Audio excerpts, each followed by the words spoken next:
Constellation, Last Stand Media's conversational podcast, is brought to you by you. If you want to learn how to support our podcast network, head to patreon.com/laststandmedia.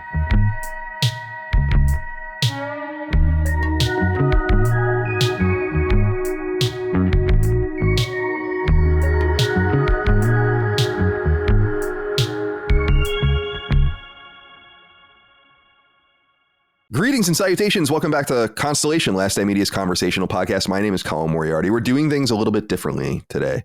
I have given control and ceded control of this show largely to my brother Dagan, who has done a good job with it. He's kind of hosting it now, take things off my plate.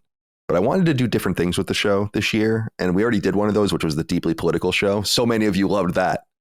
So what I wanted to do today was bring in my best friend, Ramon Narvaez. Now, Ramon is the musician behind all of our songs on our network, so you know him well. You just might not know that you know him well. And I know him very, very well indeed. We've known each other 21 years now, something like that. I'm not really good at math. 20 plus years. Almost, yeah. That would be 21 years in September. Yeah, exactly. Right.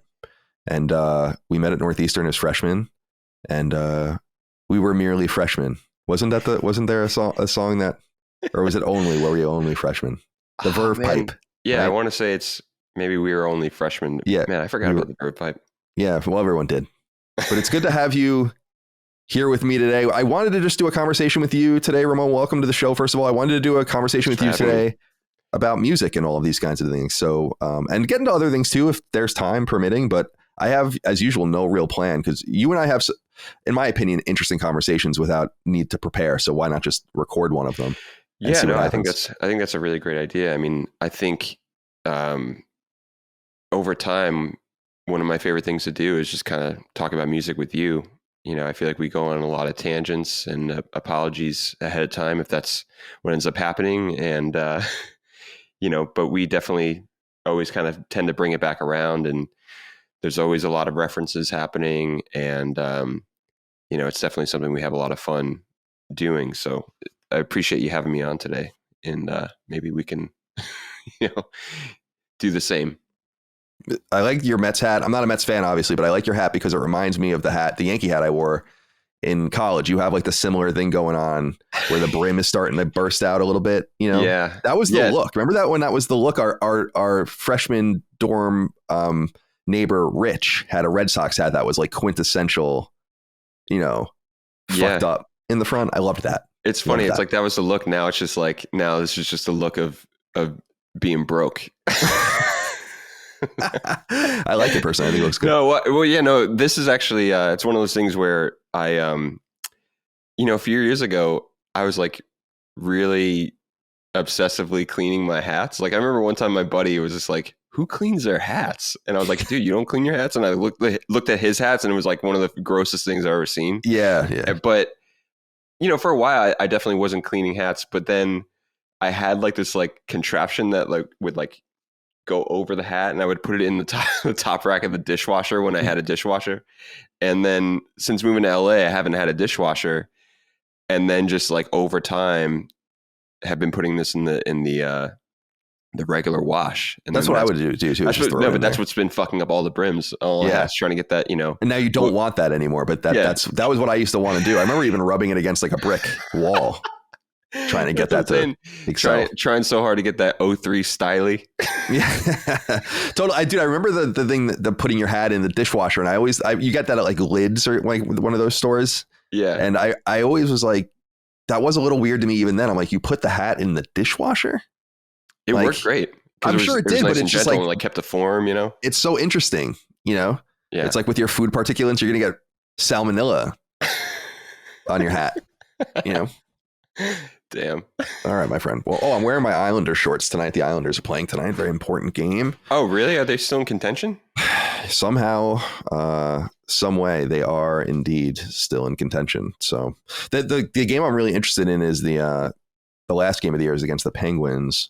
But they play the Devils tonight, actually. So there you go. I'm pretty sure the Devils are out. Yeah, they're out as of last week. It's just like the last teams that are making it in the Eastern Conference are like really questionable teams. It's kind of like when an NBA team makes it and they're like below 500. You know? Yeah, I mean, dude, you really never know though. But that's also the beauty of the playoffs. Mhm. You know what I mean? Like, all you have to do is get hot, and you can just fucking blast through teams. Do you know what I mean? Yeah, you just got to get in. You know? Yeah, Yeah. totally.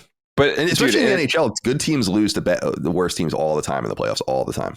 I say that, but then it's like, you know, and there's always these teams I try to pick out that are like, I'm like, oh, they're like, you know, low seed. I'm like, they're gonna get I'm like, they're gonna get hot and they get fucking beat first round. I'm like, oh no, that other team, no, they're gonna get hot and they you know, they get to the second round and they get fucking beat.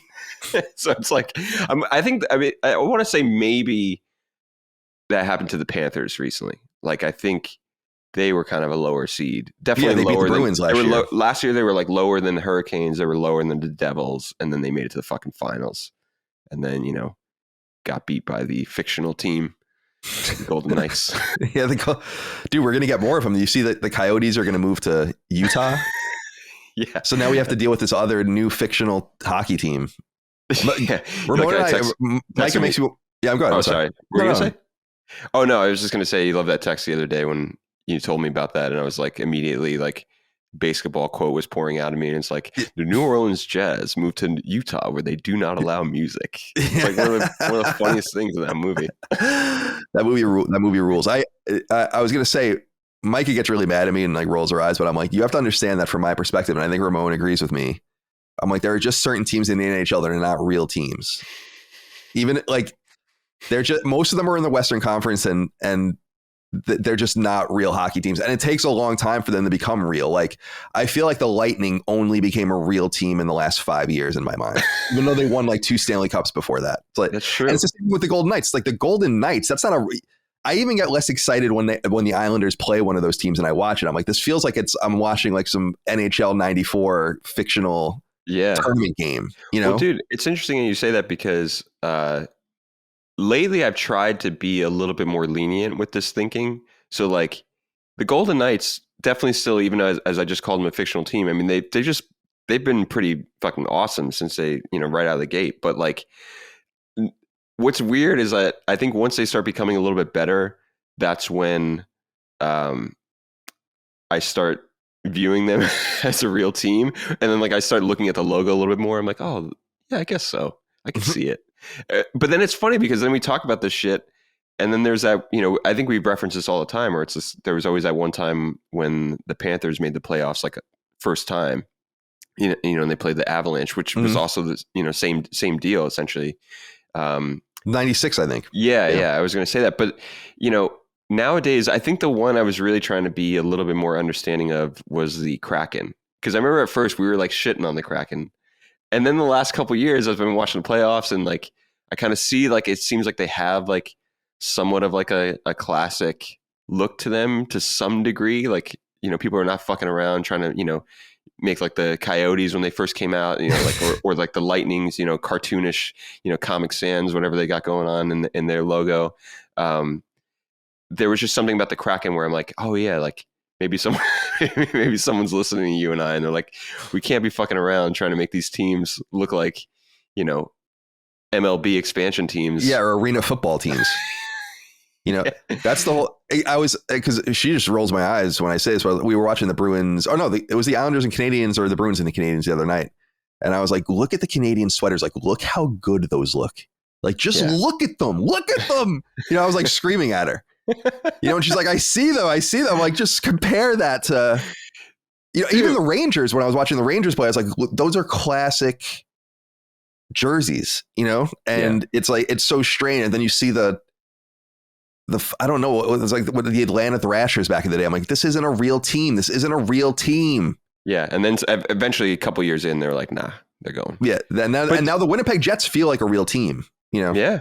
No, that's true. And I was going to say too with, but yeah, I think one of them still is kind of like the Predators, where like, there's just something in the logos, you know what I mean? Like, and that's what always gets us is when they do like these kind of like, what do they call them? Like the throwback, but not throwback jerseys. There's some other name for it. I can't remember. The third jersey.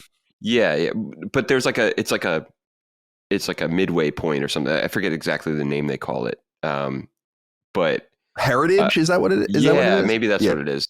I think they've been doing some interesting stuff on some of them that kind of go along with the thinking that we have, which is just kind of like, I mean, my thinking is that they all could have classic looking jerseys. And that's what I was trying to say. Even with the Kraken, there's something in the Kraken that it doesn't look like, if they had like some big ass, like, like the Kraken rum, if you ever see like that logo, it's like this Yeah. fucking, Kraken all over the fucking bottle and stuff. Like if they had that, then it would be over. But like they have this like really like, classic looking S that kind of, looks, like a serpentine a little bit. And It's it's just the like, name that gets me. It's like, God, that name sucks. that's true. I hate it. I Yeah. hate it. I hate the name. I hate the Golden Knights name. And everyone's always like, the Golden Knights were good. It's easy to be good when no one can protect any of their players in the expansion draft and you put a fucking all-star team together. It's like, it's a far cry from the Ottawa Senators of 1991 or whatever, when they were playing with like a bunch of dudes from a beer league. Dude, prompting the slowest AI possible for an NHL team in video game history. 94. Oh my God. That was the team you would play when you were like, you wanted to have a deep handicap.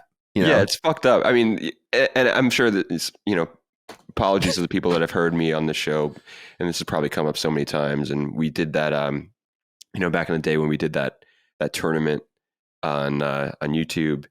But kind of funny. We did an NHL 94 tournament, which was cool. And, that was awesome. It's so funny because when I play NHL 94 with my brother, we always do random teams. And so do I, or so do we rather. And it's just so funny when someone gets Ottawa, it's just kind of like, you're fucked. But then my brother would make these stipulations. Like if you get beat from Ottawa, then you just have to stop playing. And then you can't play for 3 more rounds or something like that if you have a few people over. It's just so funny. I mean, I know we can go on and on about this Peter shit. Sidorkowicz in net. Yeah. Dude, I'll just never forget though. I had to throw a bachelor party for my older brother in Atlantic City. This is almost 10 years ago now. It's crazy. But he had brought his Sega to this fucking, ornate Atlantic City suite and had fucking NHL 94 on this massive big screen. And I'll just never forget one of my brother's friends, at this point, this guy's probably in his early 40s or something, dude, getting so mad at me for beating his ass over and over again. He was getting so angry. I felt so bad. I was just like, dude, we're just having fun. But you got to do Ottawa, Chicago or something and give him some sort of major advantage, Yeah. Oh my God. What a time. So anyway, dude, so, speaking, I know we're here to talk about music. Yeah, whatever. The stuff we were chatting a little bit about this weekend, I feel like maybe this is a good starting point, was some of the live streams from Coachella this weekend.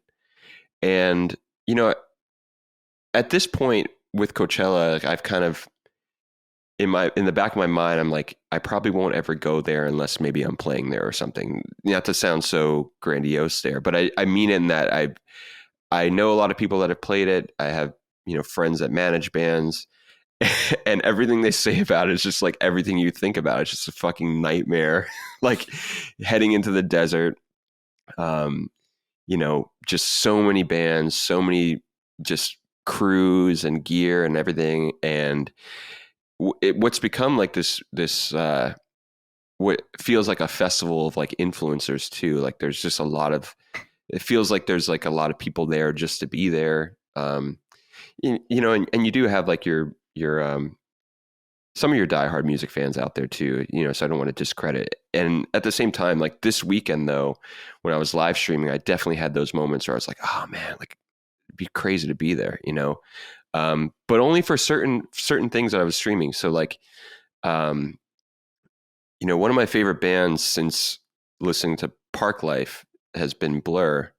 And I still maintain, I think Park Life is one of the best albums ever and one of my favorites. I think definitely Blur's best album.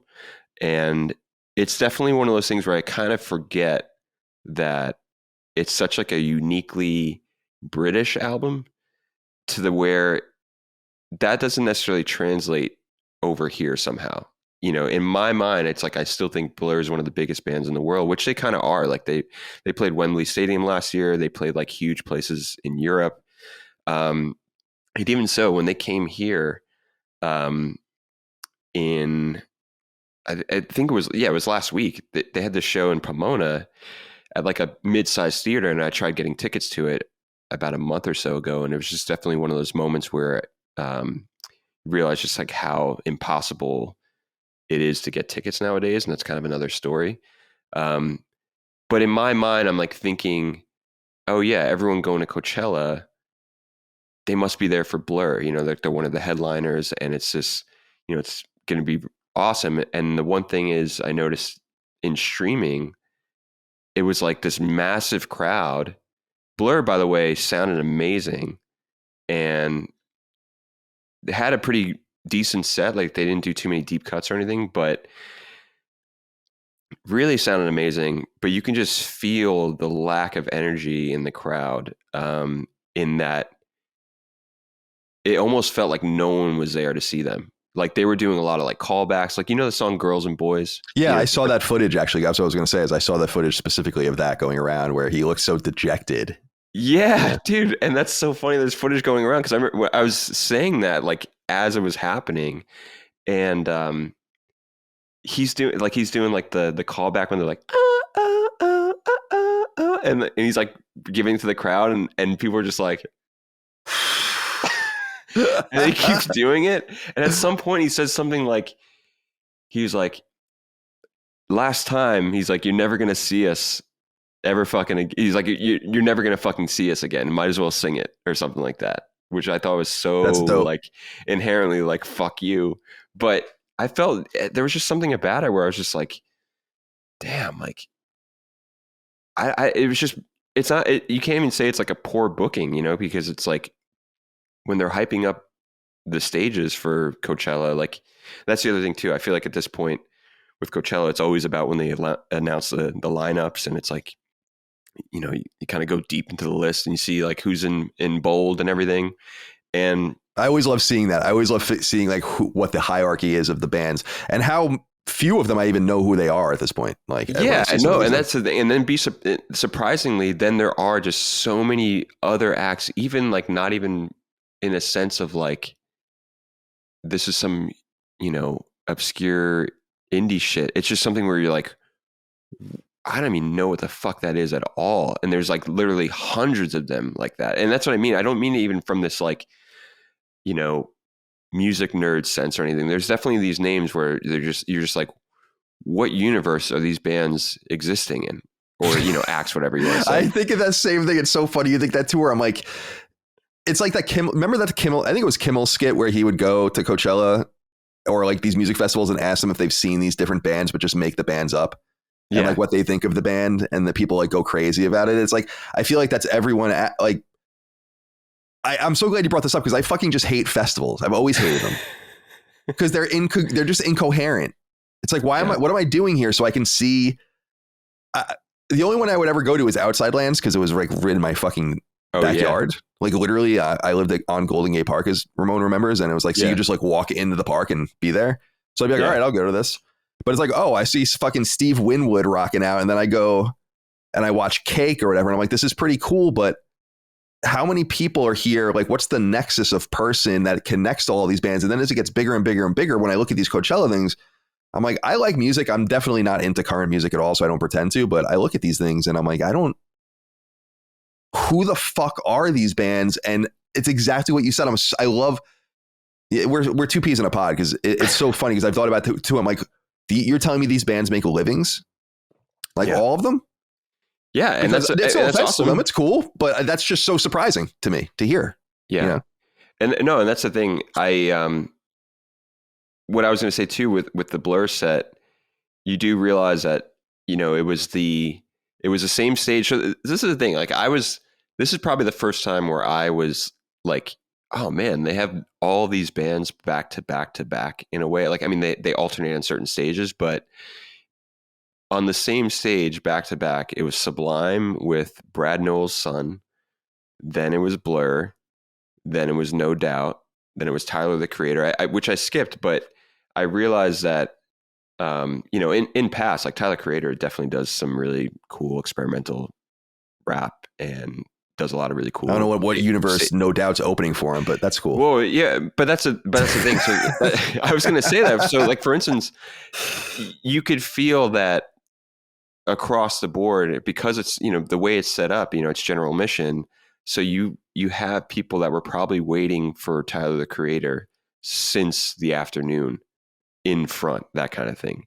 So same thing with Blur. So like, if you just have a shit ton of people all there for No Doubt and Tyler the Creator, and then you have all the Blur fans kind of interspersed, whatever, that's when you're not going to get, like, the thing is with Blur live, like when you hear, there's like a record they did where it's called Park Live, and it's like them at Hyde Park in the UK. And you would think like the crowd is like on stage with them or something. And it's so fucking loud. I mean, granted, obviously you can mix that a certain way to make it feel that way, but there's just an energy, man. Like when you see the clips of them at Wembley Stadium in the UK, it's like, it's another level. And it's definitely that same kind of energy. I guess when you think about like, football here versus football in the UK, obviously, American football versus, soccer. But I believe you call it soccer in Coming to America. But no, there's just this difference, man. And you really, really felt it. And so speaking of the rest of that set on the stage, so the night before, well, I think it was on the theater stage. And this is another anomaly in that, I think did I send you a text about Deftones? I was definitely texting Mike about it. So Deftones were playing on Friday, and I'm sure you've seen this, and I think we talked about this last time. Actually, I think literally every time I get on the show, somehow Deftones come up. Now I think about it. When I met Ramon, he wore a Deftones hat every day. Dude, to bring it back around, fucking didn't wash that hat for sure. But dude, I really wore that shit every day because I was just like, I think I was very similar. Like when you have like when you're in like the weird haircut zone where you like don't know what the fuck you want to look like, and you're just like, I'm gonna put a hat on, but then that turns into fucking 6 months. No, totally. I understand. I wore a hat every day for many years. So what was I gonna say? So we touched upon it the last time I was on Constellation, where there was definitely this growing resurgence of Deftones via TikTok. And the thing I find most interesting about it, a lot of the stuff that's connecting is like some of the later records that I wasn't actually as connected to. So like some of the songs from like Koi no Yokan and Diamond Eyes even, and like the new records like Ohms, which I like Ohms a lot. And some of Gore too, like, and all this stuff in general, I still appreciate Deftones on a lot of different levels, but I've definitely dropped off from them.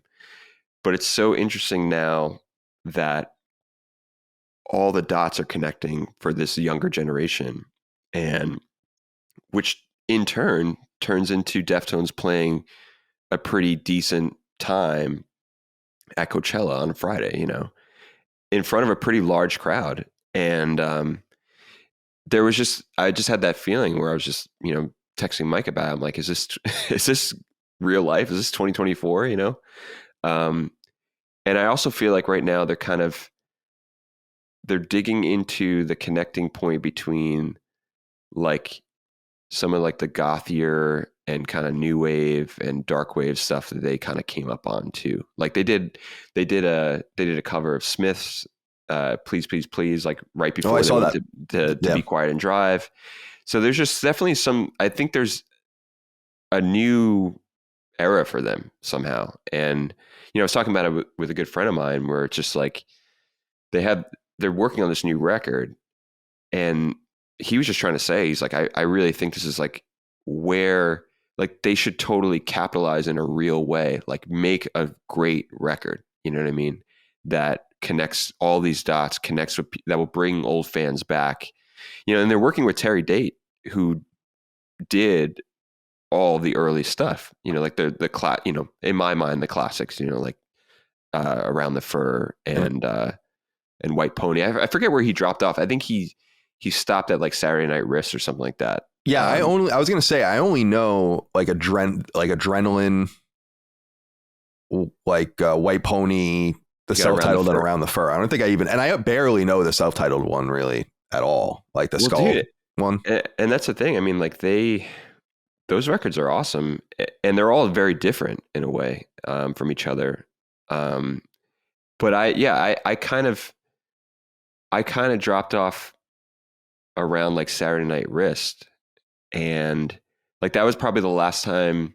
Well, actually, no. I think the last time I saw them, they were touring on Diamond Eyes, which was like 2011 or 2012, but it was like I'd already kind of like not really listened to Diamond Eyes, even though now there's a whole other generation of people that kind of view that as like their best album, and but yeah, there's something about Saturday Night Wrist that now that I'm revisiting, I'm kind of like, oh yeah, like this is still Deftones. This is still really cool. But I think, getting caught up in this, we talk about this a lot where it's like, I think at that time with so much change happening. Like I remember during Saturday Night Wrist, I was interning for a record label and, being exposed to a lot of things. And I think sometimes the overexposure of a lot of music sometimes can really affect your perceptions of what you like. And especially when you're at an impressionable age and your tastes are changing.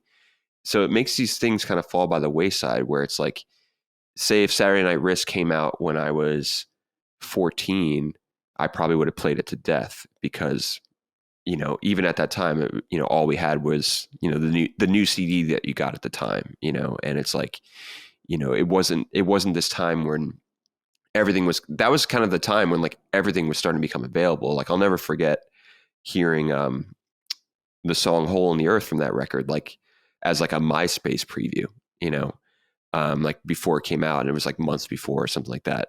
So either way, it just goes to show you, like, not to go on such a tangent as I mentioned we probably would, just like how the technology kind of plays into all of this, in that through TikTok, somehow now Deftones are like more popular than ever. And I was also telling my buddy too, when we were having this conversation about them, where it's just like, I kind of hope that this can turn into like more labels and bands kind of like, or more labels and companies kind of taking a little bit more risks and putting a little bit more money into certain things, because at this rate, Deftones have been a band for, since like 1988, and it's just kind of like, there's definitely a little bit of that feeling of like, let's give someone else a push here or something, even though it's great that now people are kind of rediscovering them and everything. But it's like, they already had their time to like, make good lives for themselves. You know what I mean?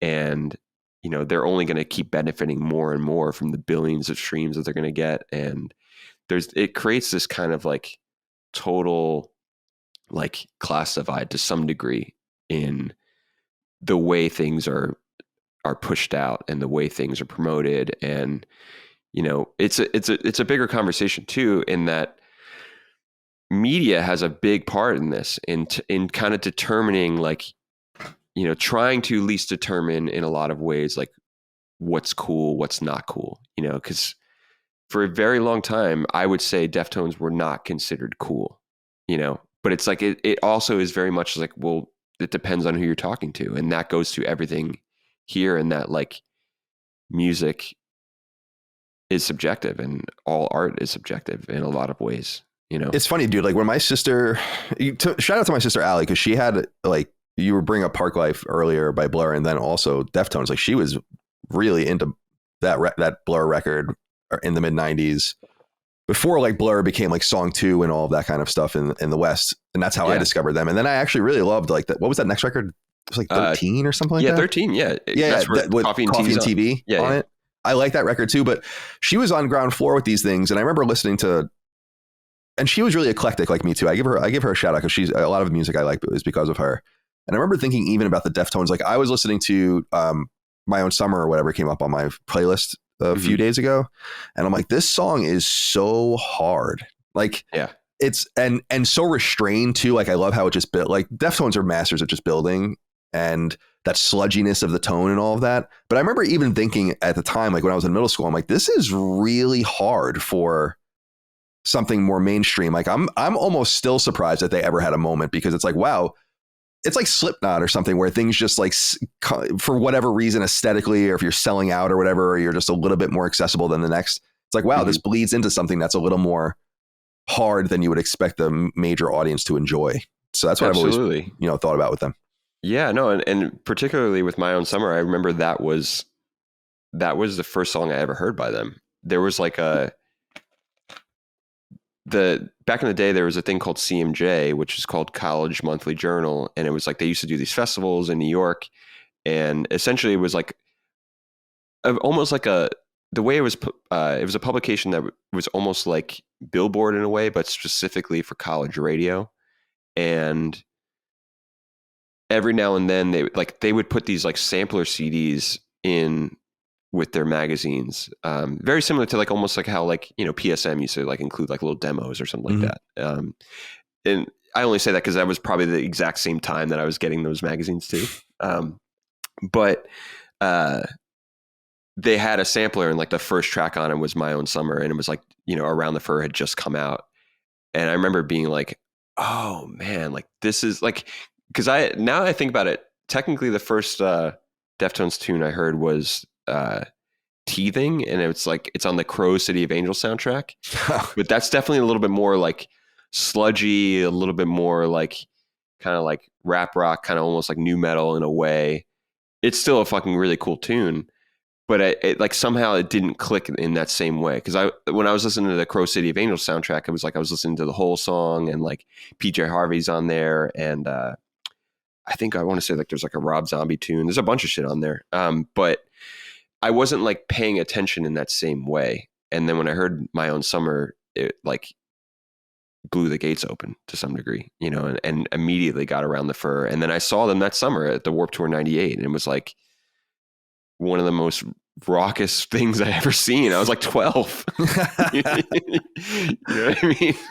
So there's just these things where I bring that up specifically because, when you're mentioning before about not really being into festivals, and rightfully so, what bothers me now is I think there's such like there's an accessibility that has changed. So like you talk about me as a 12-year-old kid being able to pay like $15 or whatever at that time, not to sound like, oh, in my day, concerts used to cost $15, but I'm saying the Warped Tour back then was probably fairly affordable. You got to see all these bands, but at that time when they were really, really at their peak, and like, it was when the Warped Tour was still more like skewing like alternative, and had a lot of different stuff going on before it kind of got overcame by like the, kind of emo core thing that ended up kind of co-opting it, I would say. But, and the same thing, Cassie last night, my partner, she had mentioned, we were watching this band that she loves, Boy Harsher, which is like a dark wave synth duo, and just super amazing sounding, and just like, just there was something about, she had mentioned like, like seeing them at like a small club in Chicago, but then she also talked about when she was in Chicago, like, going to the Pitchfork Festival, and it was like, I didn't realize that she had gone all these years, and she was saying like, yeah, like back then it was fairly accessible, like price wise, and then it's only gone up, and that's kind of what happens. But it makes me a little worried, going back to what I was saying before about my experience trying to get the Blur tickets for their theater show. It was like, one, it was like super impossible. And then there was like so many things, like trying to prevent that I was, show that I wasn't a bot, and like all these things that like kept glitching. And it was like, the system was really fucked up. And I'm pretty sure it's because of a lot of scalpers infiltrating it. but it just made me realize like how it became this process. And I was just like, fuck it, I'm not going, even if I was willing to possibly spend like $150, which is very expensive to see a band in my opinion. But people in this day and age kind of view that as like, there's a lot of people that just be like, oh, it's nothing, whatever. But I maintain there's people out there that grew up like me that are not able to go to these shows at all because it's so unattainable in that way. And that's the type of shit that worries me. And that like, I'll never forget that same summer in 98. It's like getting on the phone with Ticketmaster, getting Beastie Boys Tribe Called Quest tickets for me and my brother. Dude, I literally got us like last row in the fucking, nosebleeds, not even realizing it. But it was like just to still be in that building. And it was probably like, at that time, it was like $35, which was still, it felt really expensive, and now Definitely. That's like, you'd be surprised if you can get in anywhere for $35, But I just say that because, even what I was saying before with the machine or the promo machine, it's like a lot of these bands that we grew up on, it was a product of big industry. However, it's a product of big industry taking risks on things that actually were a little bit more eclectic, a little bit more just having this sense of something. And that's not to sound like pretentious, or that's not to go back on the statement of everything being subjective, but I'm saying some of these bands that were able to benefit from being in this kind of major music industry, that's why they still have these massive fan bases years later, because of a lot of the people were 13, 14, really kind of discovering what they liked about music, and that's what I mean, where it's worrisome that there'll be less of that with, say, like some of these bigger festivals, you know what I mean? Or like, just not even about the festivals, it's just like it being so expensive and, having to have camping around all of it, and just the general cost of everything going up makes these experiences different. And that's why it is turning into people hearing about things on TikTok and Reddit, and other, Discord, and because it's just kids are gonna, this is kind of what my buddy was saying. He was just trying to say kids are always going to find it no matter what, and we were talking specifically also about, your brother Dagan mentions them quite a bit, Slow Dive. Mm-hmm. And yeah, he does. There's particularly, I haven't watched this documentary, and I'm very interested in talking to my friend about it, because in this documentary about them, they talk about how much the media tore them apart in the early 90s, and to where they weren't going to be a band anymore. Like they just couldn't break through in a lot of ways, and they're incredible. And, technically like kind of in the shoegaze realm, if you want to call it that. But nowadays, because of TikTok, again, another band like that is just totally blowing up, and they're able to go on like, pretty decent sized theater tours, and they have this resurgence and this new appreciation. And I can just only hope that happens to more of the kind of quote unquote kind of unsung heroes of certain times. You know what I mean? Because they weren't fitting into the mold of what was cool or not cool and everything. And, all the, to have the wherewithal to keep pushing through. And that brings to my next band from the stream that I want to talk about, which was No Doubt. And, you and I have a very, shared love of Tragic Kingdom in particular. But that's what I'm saying. Like, they played this one tune from the Beacon Street collection over the set, the song Total Hate, which has Brad Noel on it. And when they played that, I was like, I cannot believe they're playing this shit right now. And it was so cool, the fact that they didn't do some like Gwen Stefani solo shit or anything in between. It was just like, this is No Doubt. Granted, we were cracking up though. They had like these visuals. Cassie brought up it was like almost like they had to like reintroduce to the new generation who No Doubt, like they literally had like old footage on the big screen, and like they had like, it was like Adrian, Tom. It was like watching like a sitcom intro or something for No Doubt. Like, and the reason I bring this up though is when I started looking more into the Beacon Tree collection, you learn more that the reason why that record was made is because they were about to get dropped from their label because of the timing of when their first record came out.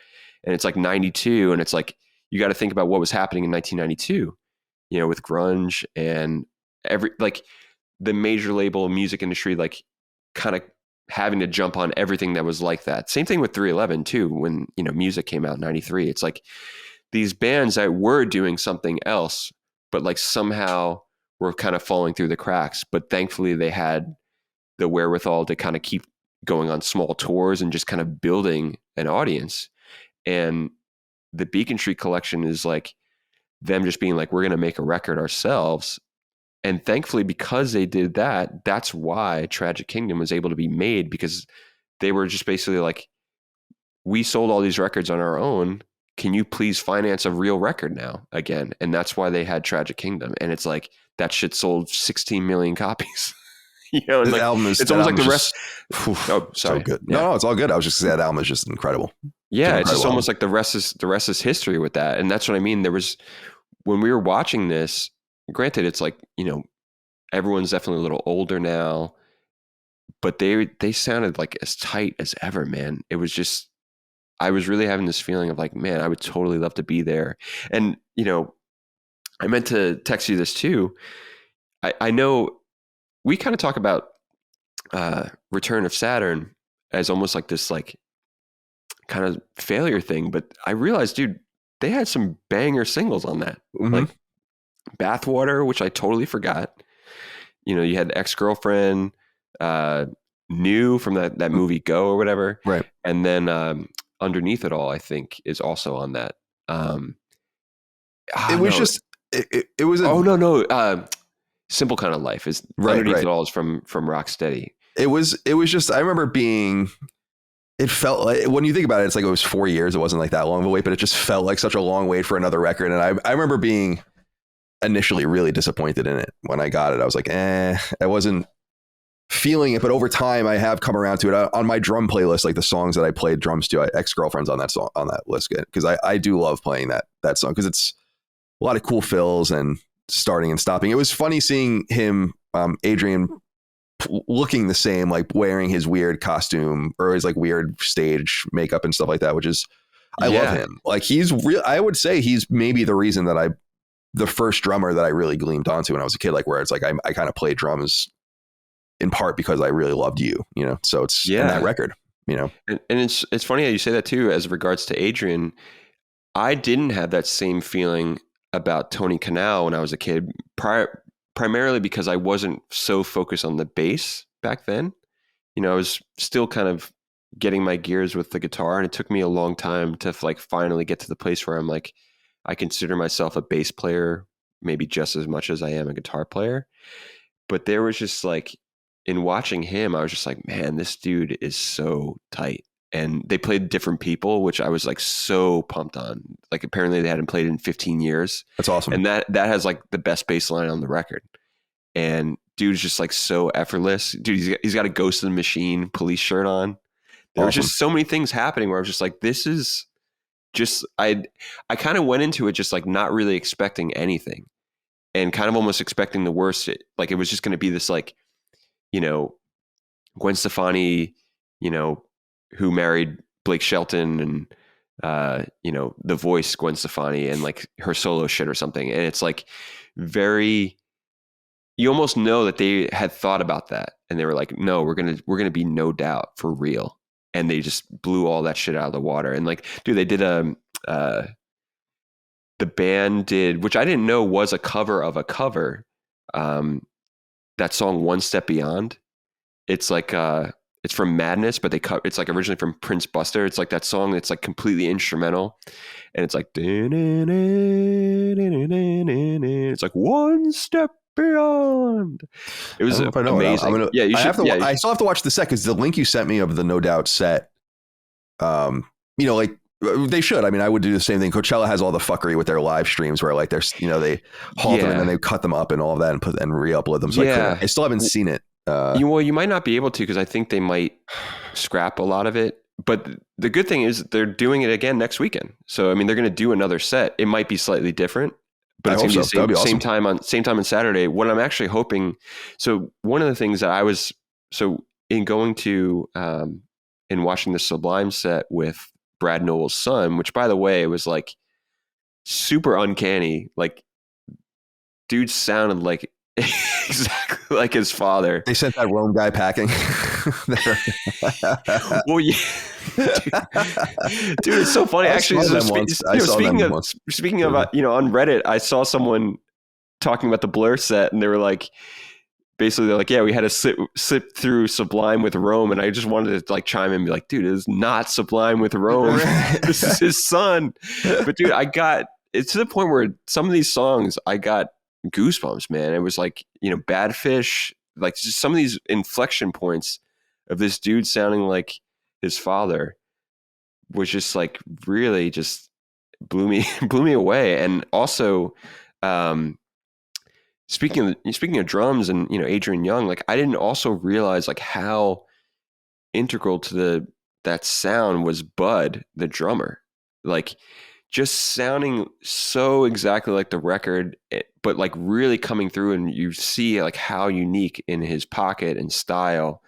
And it really was like, if you close your eyes, it was like you were fucking listening to Sublime, and sounded really great. And the one thing I was going to say is I was hoping that they would do, I'm like putting two and two together. I'm like, No Doubt's going on next. And I'm like, or two bands from now, I'm like, wouldn't they have Gwen Stefani come out for, remember that song Saw Red? That was on like, it's on like the Secondhand Smoke compilation. And I think originally on Robin the Hood, but they didn't bring her out. And now I kind of realized like, No Doubt hadn't gone on. So I'm going to call it right now. I think next week, one of the two things is going to happen, or both. Like I think Gwen might come out during their set, and I think Brad Nowell's son might come out during No Doubt's set. But sick. Anyway, that might not happen, but I'm trying to call it right now. Yeah, prognosticating into the future. It's funny, man. The conflict at the center of I guess a lot of the festival scene and just all this is just, if I'm really interested in a band, I don't want to see them. I'm very sensitive to set lists for some reason. Like I told you the other day, like 311 was playing the National. I even bought tickets to go see it. And then as they were playing and getting here, I was like looking at the mix of songs they were playing, and I'm like, nah, like I don't really want to see these songs. And it's not that they always play different sets every night, but they'll have like 40 songs or something that they play from. And I'm just like, I'm just not feeling this mix of songs right now. So I didn't even go. And so I'm more sensitive to that than ever. And it's like, so if I'm really deeply interested in a band, then I'm definitely not going to want to see what they play at a festival. It was like watching 311 when they went on NPR, which was super cool, but it's like they played literally their 4 biggest songs. Those are the songs that I would like just kind of like check my phone on during, no offense, Amber or whatever, during that. So I'm sensitive to that. And so there's always been some sort of tension there for me where it's like, I wish, and maybe this is what you're saying about inaccessibility, and it sucks because it would be even worse, but it's like, I wish some of these bands would realize how much better they are in smaller or mid-sized venues and just charge a shit ton of money to go see them in them, like just Muse playing, like a small amphitheater or something, like, and charge $500 a ticket or something. It's like, that would be fucking nuts. Like that sound is so loud. I don't know. It's a little undemocratic of me to say that, I guess, but I would pay good money to see the bands I really like in a more intimate venue. So it's just, I feel put off. I'm so glad you brought this up, and just, we're starting here because I was going to ask you, it just feels like the live culture has changed so much away from, obviously people are playing tons of live shows and churning in that regard, but it doesn't really seem like it's very much about that anymore. It seems like it's more about a culture of having been at these shows as opposed to going to them for the music experience. It's like a more of experiential, like, why are you here kind of thing. Like all of these different bands, or are you here for some sort of different reason? And then it gets all the capital into it, and it makes it so that these guys are really attracted. These acts are attracted to these big shows, and it kind of self-perpetuates. It wasn't like this when we were younger, for sure. Because I was saying to people, some of my live music takes are like very unpopular with the audience, and I always joke around about them, like how I hate when people sing along at shows. Like I hate that. And I love that. like Depending. Not if it's like a sing along part of a song, or if the band is soliciting it, but like the dude next to you screaming every lyric when you're like, no, I hate that shit. I hate it. And some dude wrote into me and he's like, maybe you should go to more live shows or whatever. And you'd see that you're wrong. And I'm like, dude, like, I've been to so many fucking live shows in my life. And I was thinking about it. I said to him, I was like, I've been to easily over 100. And then I sat down and thought about it. And I was like, have I really? And then I'm like, oh my God, easily. Like when I started doing the numbers, it like wasn't even like, it was way over that. Because you and I, even in college, I used to just slip into shows all the time. Like, I know, like just $20, $10, like whatever shows. Like, so I don't know if that grind is still going on anymore. It just feels so much more. It's captured from something else. Like I know you really lament and sometimes celebrate the days of like real label control over music, but now it feels like there's some sort of real money in the live apparatus that perpetuates these massive shows where bands aren't seen at their best. And I don't know. I'd rather just see small tours, I guess is what I'm saying. I'm going on and on. Dude, you make a really great point with that. And I think, going back to what you're saying, when we were in college and going to a lot of shows, what ended up happening for me too was, because I was kind of like, to somewhat of a backstory, like I, started as a musician and an artist and went to college in a way to try to kind of like have some sort of like plan B or something, with still kind of working in the music industry. And by the end of graduating college, it was apparent that I should at least maintain trying to be an artist. And I'm still trying to do that to this day. And that's a whole other can of worms, another story. But in that path, I had interned for record labels. I had interned for booking agents, managers, radio stations, all that kind of as part of the music industry experience at that time.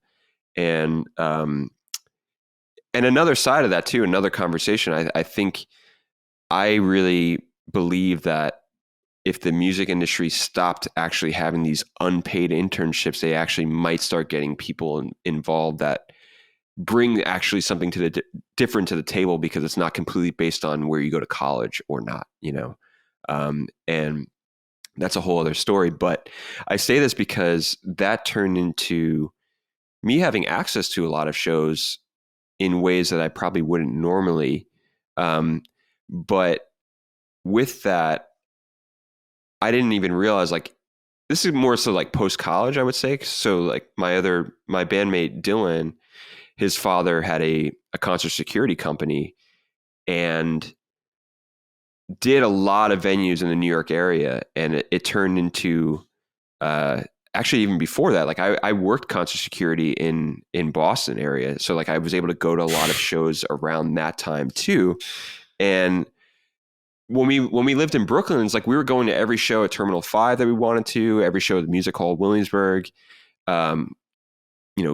Governor's Island shows, all these things. And I didn't realize that it was like, there's no way I would have been able to pay for that at that time, very specifically. Like there's no possible way. And those were still even kind of bigger shows, and it's like nowadays I do realize where I'm like, now that I don't have that kind of access anymore, and that's totally fine, it is like a process to try to decide if I want to go to a show or not because of the costs involved, and I will say, I mean, like there's definitely, I have been to some shows in the last few years where I felt this type of energy happening. So like, there's a band called, they're called Dry Cleaning. They're from the UK, and they have this kind of like post-punk, alternative kind of instrumentals, and then like very like flat, like very, very British commentary, spoken word shit over it for the most part. And it's just, there's something about them that is just like, they just have it, and weirdly enough, it's one of those moments too. Maybe this is more of like that kind of music scout in me, whatever. But it was like, that was the last show I went to in 2020. And it was March 12th, 2020. And it was like, I'll never forget going to that show, really so pumped, like feeling like I have to see this band, but also being like, I should probably stay home. Like, this is really a risk, not knowing what was really to come at that point. Like, I'll never forget going to that show, and the opening band was like, "Thanks for coming to the last show on Earth." I was like, it's like one of those moments where I was just like, this is terrifying. And to some degree, like, he was right. Like, there were no shows for like a year and a half. You know what I mean? Like, that's a whole other story. But like, and at that point too, like in this really like tiny club, this restaurant called El Cid on Sunset here, seeing this band from the UK. And I remember thinking, I'm like, how the fuck's this band going to get back to the UK? Like, with everything that was happening. So either way, what I'm saying is that there was this like energy of seeing them that I hadn't experienced in such a long time, being at such a small club, seeing a band that kind of was on the precipice of something.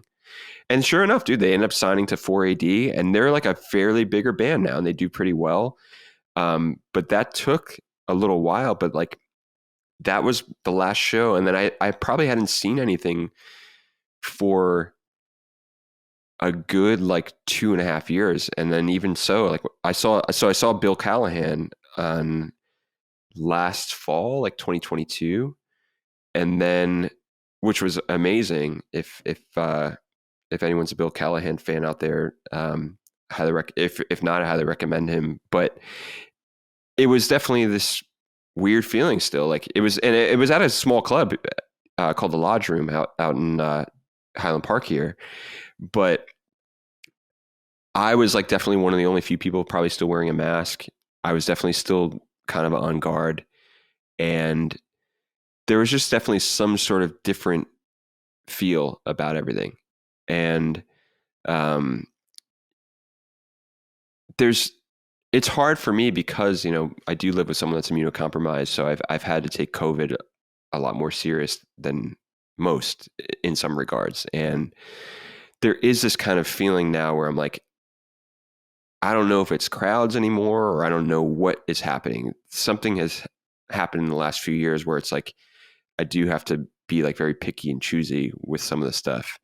And since then, I mean, I'm trying to think of the other shows I've been to even recently. Like, oh yeah, I mean, I saw the band 100 Gecs, which a good friend of mine manages, and that fucking blew me away. And like, that was, to me, like seeing, what we're talking about, like a band with a real following, like diehard following, singing every fucking word, like going off. And it was like, I was like sitting in like the ADA section, like trying to like not be near anyone, because it was at the Hollywood Palladium. It was like a really somewhat like big mid-sized show, whatever you want to call it, like at a big theater.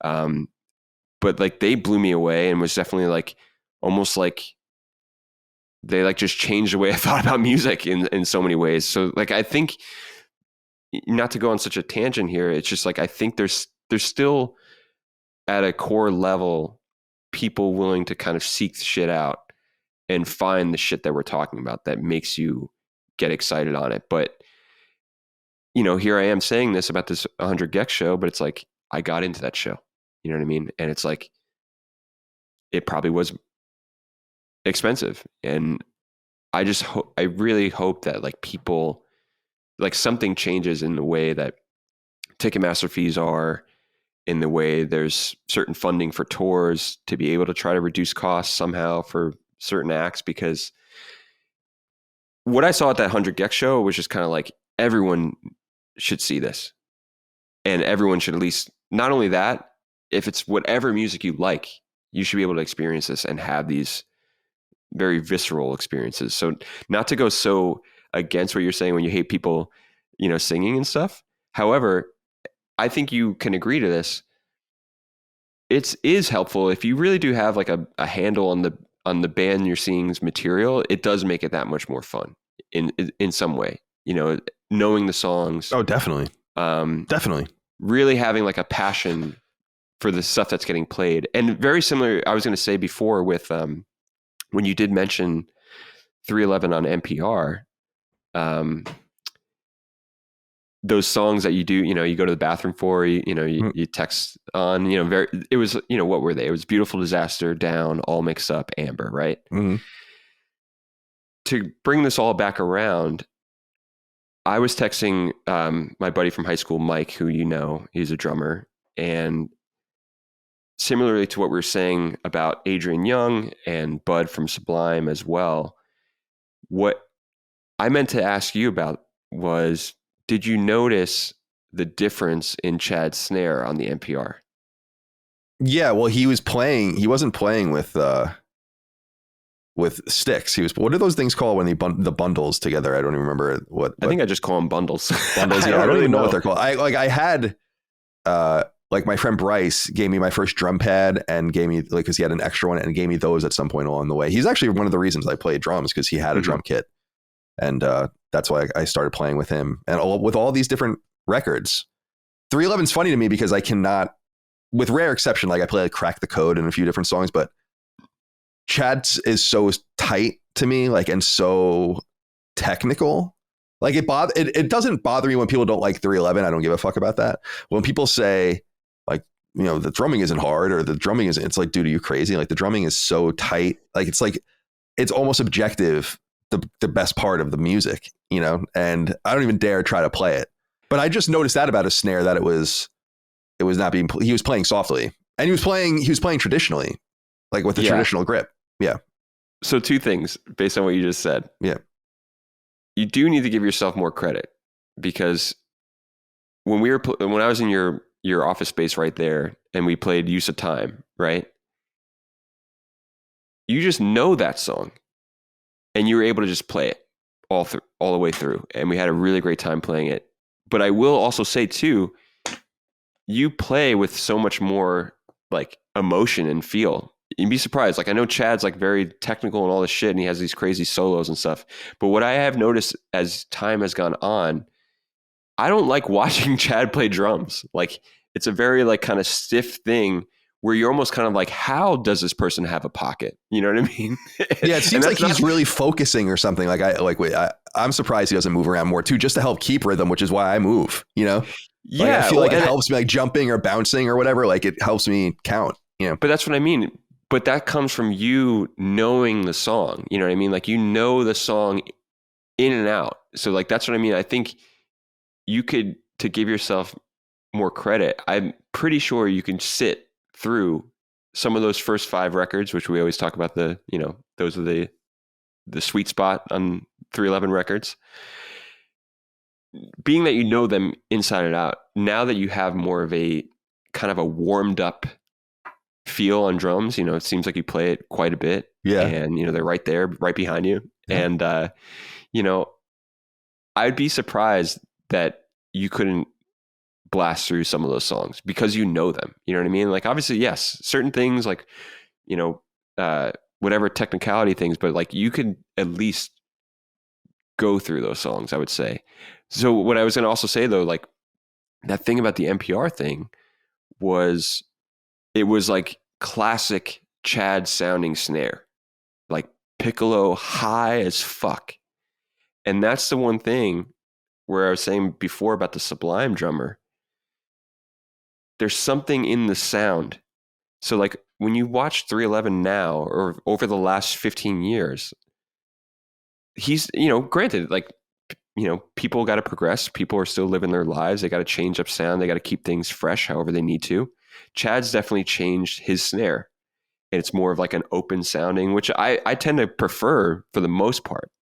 And I prefer that as a drum sound overall. However, when it comes to 311, I do not. And it makes you realize, if you go back and watch, I definitely recommend to go back and watch, even though they're the bathroom or text message songs, whatever we want to say. It's that's the 311 sound. Even though, yes, it's still, everyone else is kind of stripped down, all that stuff. But the pocket and that fucking high ass snare that I can clearly see how some people are turned off by too. But that's the fucking sound. Did you notice that?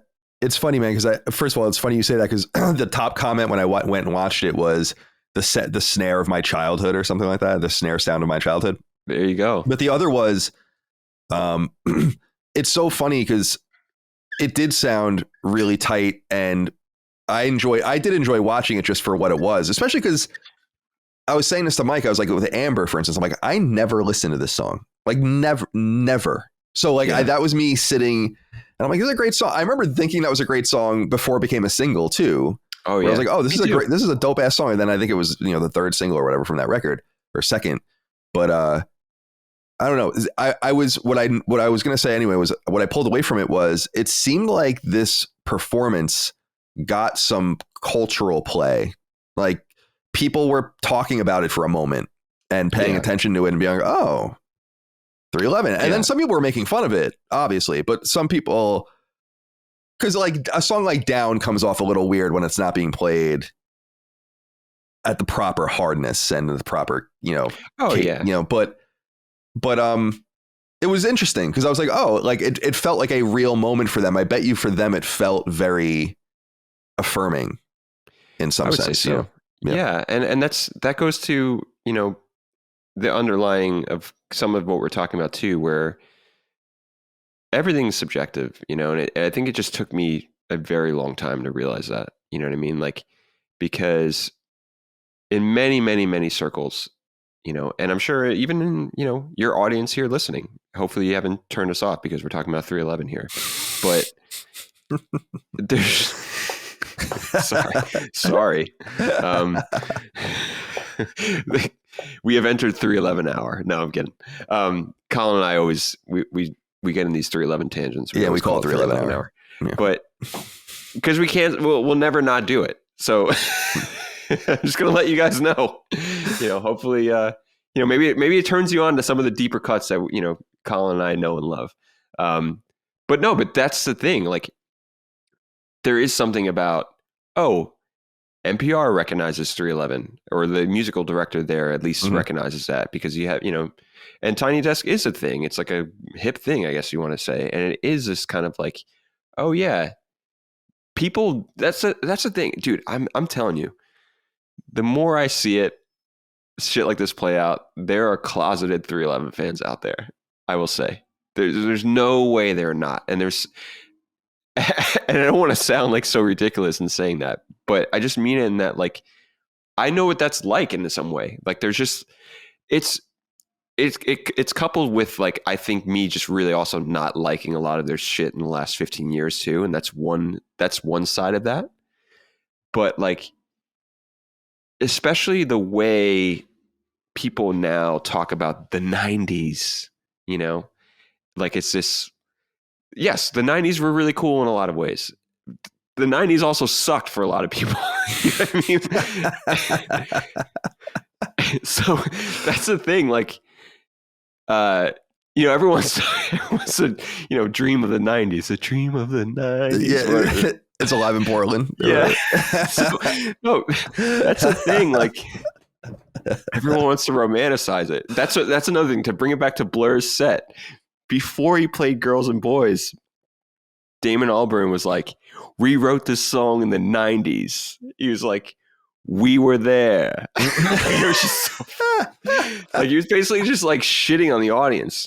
It was amazing, but also just kind of like, stop romanticizing the 90s. So I bring this up because there's just so many facets of the 90s. You know what I mean? And it's like, yes, from a musical, cultural standpoint, like, people, I rightfully so. Like, I love, there are very specific cultural things that we can touch upon musically, right? Especially, we bring up Green Day's Dookie a lot. Oh man. But that's a thing that, like, it changed like our whole fucking brain structure. Like, that's the shit that you can, whatever you have to say about it, whether, I always think about this now too, like, music snobs back in the day were probably just like, they wrote them off as Buzzcocks ripoffs. I didn't know what the fuck that was, and I didn't fucking care. You know what I mean? It had nothing to do with anything. I was a 10-year-old kid buying this blue tape from fucking Sam Goody, listening to the shit out of that. I didn't give a fuck that they were descendants of the Descendants or fucking Buzzcocks or where pop punk originated from or anything. It just did not fucking matter. And that's the shit when I say the kids are going to find this shit no matter what, because, regardless, you just you find what you like, and that's the thing. Like, there's a lot of great touch tones from that time, but that's what I mean. There's also a lot of fucking shitty music from the 90s too. Definitely. You know what I mean? Yeah, there's some bands that come up for me, and this is what I wanted to ask you, and I guess you can get into another topic, like a parallel topic, which is like, what is it about certain bands that allow them to remain relevant beyond, I guess, just talent and timing? I ask this because I've really been pleasantly surprised, but because I've always loved them, but surprised to see Limp Bizkit become this big again. Like, where they're like huge, and they're opening with like break stuff, and people are like fucking, these like little kids are going ape shit. And it's like back at Woodstock 99 again. Oh my God. And it's like, I've always really loved Limp Bizkit. And now this is a thing where you and I have fallen off, is that like, well, it's like your taste had changed. And my taste had kind of remained pretty consistent. I have a very eclectic musical taste, but all the bands I love are the same. I'm still listening to Ben Folds 5, same fucking 3 records over and over again. I listen, all these different things, but I've taken a lot of the things that I've always loved with me. And so it's funny to watch a band like that become relevant. And then I was thinking, I'm like, well, are they the most deserving of that group of bands that kind of came and went to have modern day relevancy? And like, what is it about them or other bands that make them relevant or not anymore? And why do others fall away? It's not just how good they are, in my opinion. It's something else. There's like a je ne sais quoi about it. Yeah, I mean, dude, it's strange because, if you want to talk about the 90s, and Limp Bizkit's technically a 90s band, because $3 Bill, y'all came out in 97. And then obviously Significant Others 99 technically still. There's some, hopefully you don't hear, there's like some garbage trucks coming down the street. No, I don't personally hear anything. Maybe the audience does. I don't care what the audience hears. The thing about, to answer your question, I think there's many, many factors. And sometimes I do I don't want to sound like, I never want to sound like a bitter musician that has not been able to make a full living from music yet or anything like that. However, that's part of it. Like, if you think about, and I just say that from the basics of them being able to still survive and be alive to this day. You know what I mean? I'm saying, like, there could be other factors, personal factors, whether or not, someone, I don't know all the ins and outs of the personal lives of let's see if I can name them: Sam Rivers, John Otto, Wes Borland, Fred Durst, and DJ Lethal. So anyway, DJ Lethal. Dude, the fact that I even know all those fucking band members says something there, I would say. But I don't know the ins and outs of their personal lives, but I think the fact that they were able to just kind of, I guess, lay in the cut, if you will, not like do what they did, do the Family Values tour, springboard off all that stuff, whatever was going on, when Significant Other came out and like that massive popularity, and, Chocolate Starfish after. But that's the thing. There's somewhere in Chocolate Starfish where I'm kind of like, yeah, I don't know about this shit. No, I know. I remember you not like, because that's like arguably my favorite Limp Bizkit record, which is so funny. I love all of the first 3, but out of those 3, that would be probably my favorite. I think when it got to Results May Vary with the guitars from Snot, that was when it got a little questionable for a little while, I think. Here's the thing. Even that, the Results May Vary with the guitars from Snot, that is like tapping into like new metal roots on like another level. And for a new metal fan, that is a fucking nerd moment right there. Because do you remember that they did a lot of advertising for this, but do you remember the tribute album for it was like James Lynn Straight? Right. Yeah. It's called Straight Up. That's how I even became aware of who Snot was, I think, was because of that. Me too. Yeah. For the most part. And it had like all of like, it was like a who's who of and that's dude, this is all fucking media and marketing shit. Like when you think about new metal, it's like, no matter what, it's like everyone, at least from a media standpoint, and people too, like everyone needs to have some sort of way to put shit in boxes, I guess, but the way I saw it, it's like, and you talk about this a lot when you're like, you kind of really only know it if you were really there at the time it's happening, we weren't saying we like new metal. We just like these fucking bands that were coming out. You know what I mean? It wasn't this like, how do we categorize all of it? So like, when I say who's who of new metal, it was like LaJohn from Seven Dust. And I'm trying to think, like, for some reason, that's the only one that comes to mind when it comes to straight up. But there was a lot of people on that compilation if you were to look that up.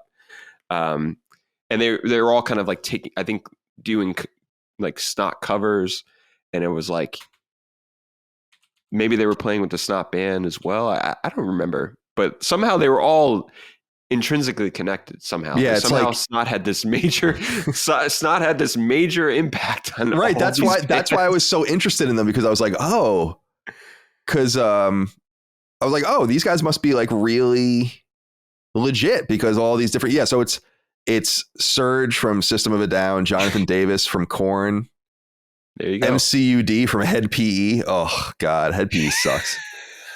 Max Cavalera of Soulfly. And Jason Sepultura. Sears of RKL. I don't even know who that is. Rich Kids on LSD is a California hardcore punk band. Yeah, I don't know them. Okay. Brandon Boyd. Yeah. Ozzy Osbourne. Angel Sun, which is what you were talking about. That's how I discovered the record. Yeah. Forever with Fred Durst of Limp Bizkit. Des Fafara of Cold Chamber. Corey Taylor. There you go. Mark McGrath. Dude. And that's the other thing. People forget. Fucking Sugar Ray's early shit technically was like kind of new metal-y, or whatever you want to say. It's so, that is like, how did you, that must be like what label is this? They make this dude's, and the way that they marketed it too was like, this dude is like from another planet or something. he's like an angel. It's like, yeah, I don't know. I remember the video for Angel Sun was like them playing at like a bonfire on the beach, right? Or something. And I was like, damn, what is this?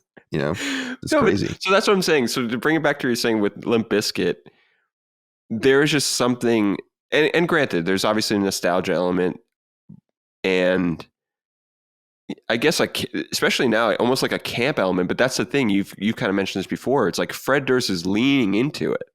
Like wearing like the wig that he's wearing, and like kind of dressing like an old dude. Yeah, it's awesome. Like kind of playing into this like dad character, which I think is pretty cool, and I think, it's definitely, I think, to speak on them and new metal too, like there's definitely some cultural things around it that I'm not necessarily the biggest fan of, in the way that it kind of like some of the, like within some of the lyrical content and things that kind of came off as like very like almost like misogynist in a way, and I think we're not really good for the culture at large. I think once you kind of are able to kind of get past that, it's still a band kind of having fun, but I think there's things about them that still, it's like people will kind of view them as like persona non grata or something. But then you go to like another country, in like South America, and they're fucking ripping fucking massive crowds, and it's almost like it is fucking Woodstock 99 all over again. Yeah, you gotta get the wood pallets out there, like people surfing on them, going nuts. And that's what I mean. Like there's definitely that cultural point where I didn't really understand that as a kid, being like 13 or 14. Like I remember, dude, I was listening to Woodstock 99 on the radio, like on 92.3 K-Rock, like all fucking day. Yeah. Like, because they just decided to broadcast that. And I think they used to do like a pay-per-view too, but it was just really cool to like, I was sitting like really close to the stereo, like as Rage came on, as Korn came on, all these bands that's the thing. It's like, I was such a young kid. I didn't know the implications of like the really wicked shit that was happening in that crowd. You know what I mean? Like no one really understood at the time. I remember, and it was a bad moment for new metal. Some people think it's it was like the end of the genre. I don't even really connect them. I really feel like in some way it was just a product of the times or whatever. But dude, it's funny. My two things about Limp before we move on is the first is, did you see the Wes Borland video of that was going around recently where he like is getting rid of a bunch of his guitars and like selling them? Oh yeah. Yeah. So I learned a lot about him in that, where I didn't really realize that I always loved like how he dressed all weird and did all weird shit when everyone else was totally normal. I thought that was really cool distance and a lot of discipline actually to kind of just keep it that way with everyone. And I didn't realize that it was born out of like a total artistic, like visual arts thing that he had a huge passion for. I just thought he was being like weird, Yeah. But it's like, I didn't know it was more than that. And I actually walked away with a little bit more respect. I don't want to say respect because I always loved him, but anyway, I wanted to say that. And then a friend of mine recently did a video where he was talking about kind of the rise and fall of Wes Borland and like how he kind of came back into Limp Bizkit and all of that.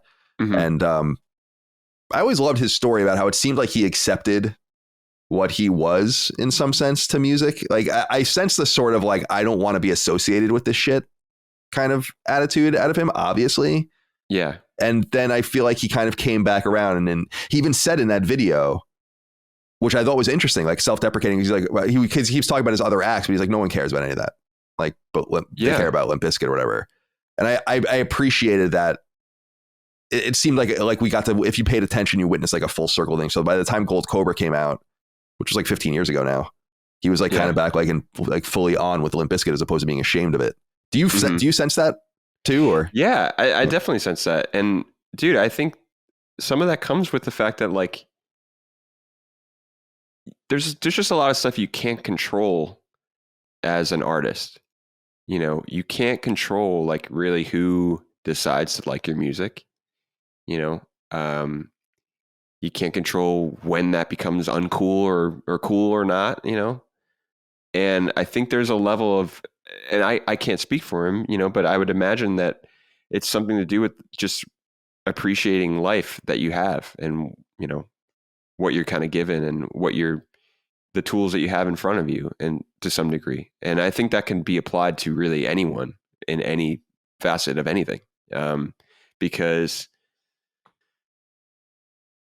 especially when it comes to things that are dissected by the media in a lot of ways, it's just kind of like, this is just, when you start stripping all the barriers, it's just people trying to get noticed in their own right for their writing or whatever. And, it's all just opinions. And in reality, I would imagine someone like Wes Borland might be connecting more with the fact that even a band like Limp Bizkit still has a connecting fan base, and it brings people joy in this world. And this world's fucking horrible. You know what I mean?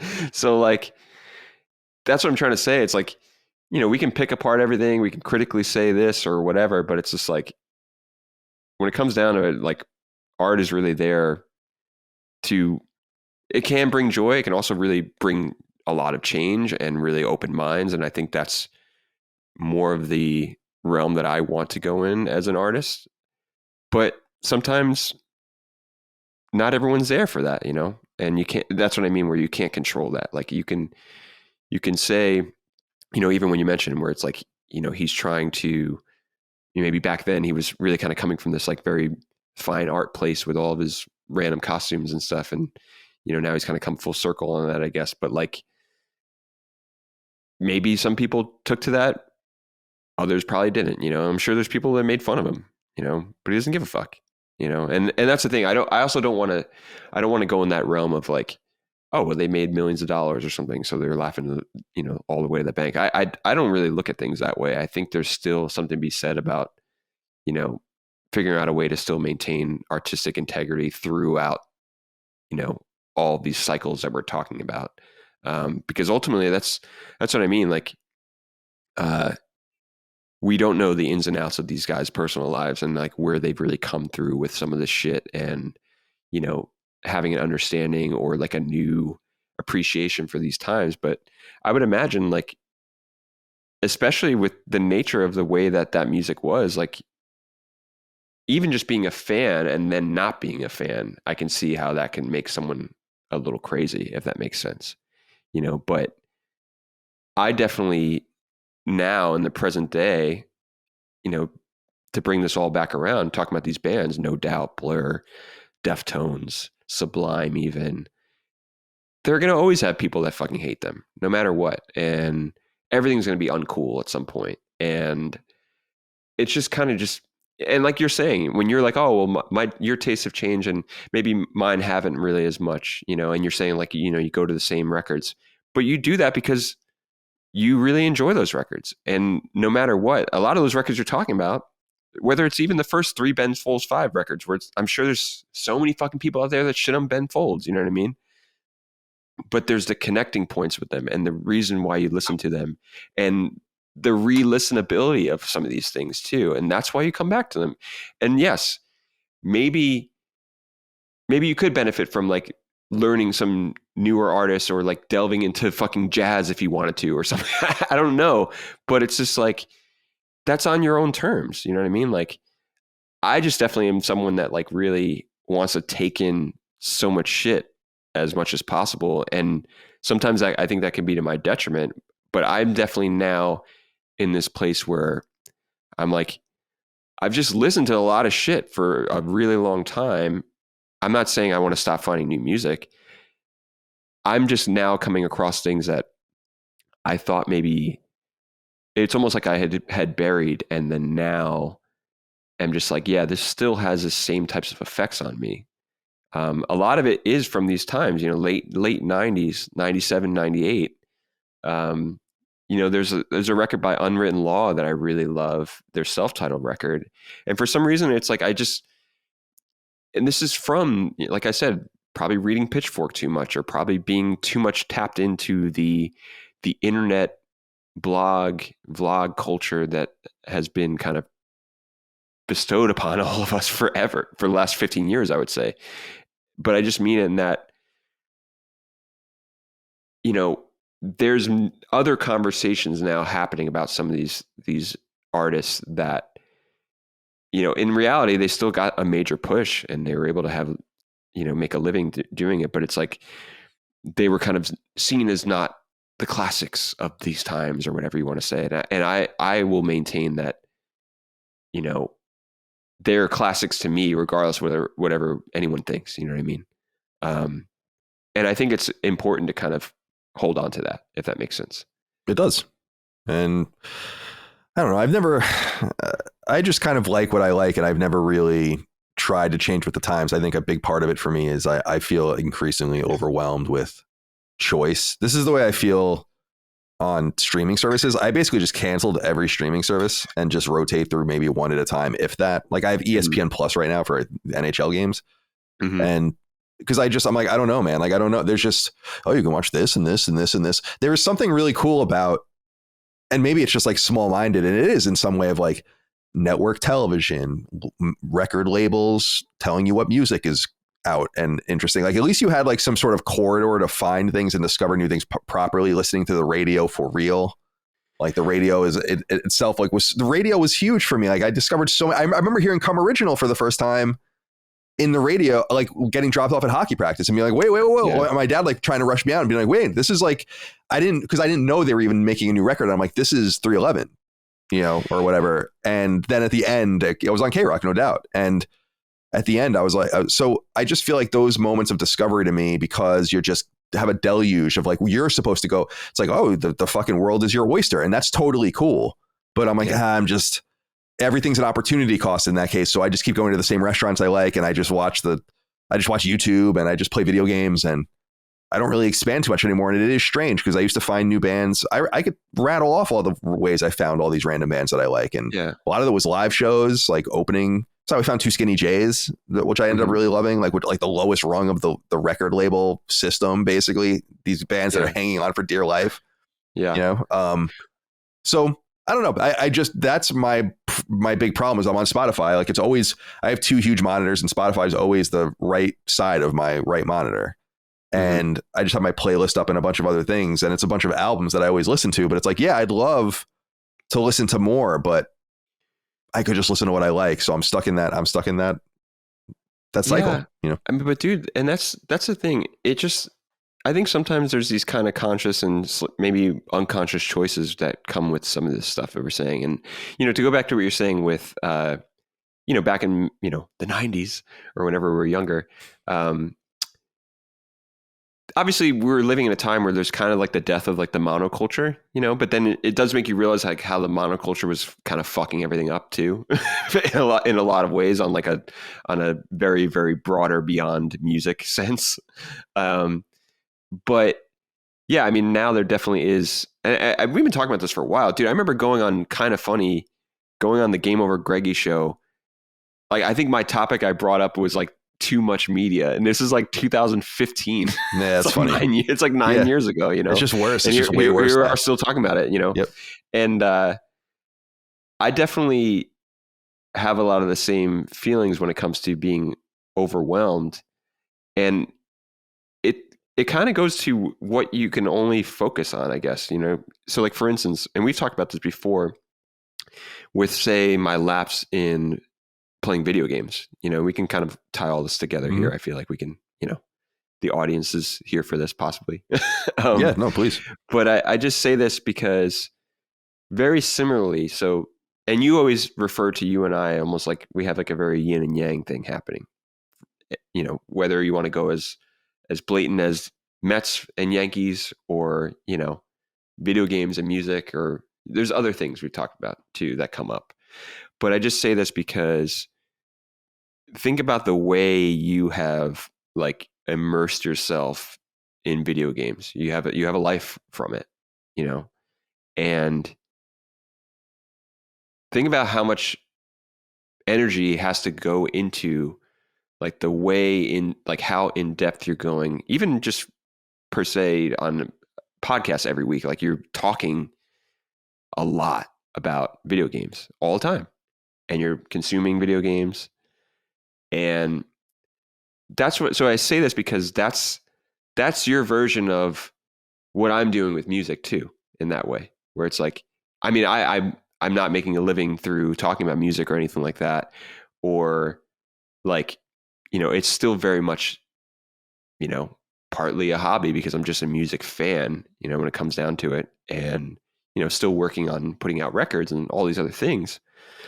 But what I'm saying is that there's kind of only so much one can take in, if that makes sense. Like all of your video game knowledge is taking up from what maybe you would, you know, if you had the time to like check out more bands or something like that. And I just say this from the yin and yang sense because, so for instance, you know, the last couple of years since you know, gifted me a Switch and, you know, your old PS4 Pro, it's like I'm having the flip side of that too, right? Where right now, when it comes to playing games, I have that sense of like, there's so much out there, and I'm like kind of like in this sense of being okay with what's there. So like there was a point in time, I think I mentioned on the last time I was here, where it's like I felt like I was hoarding Switch games or something at some point.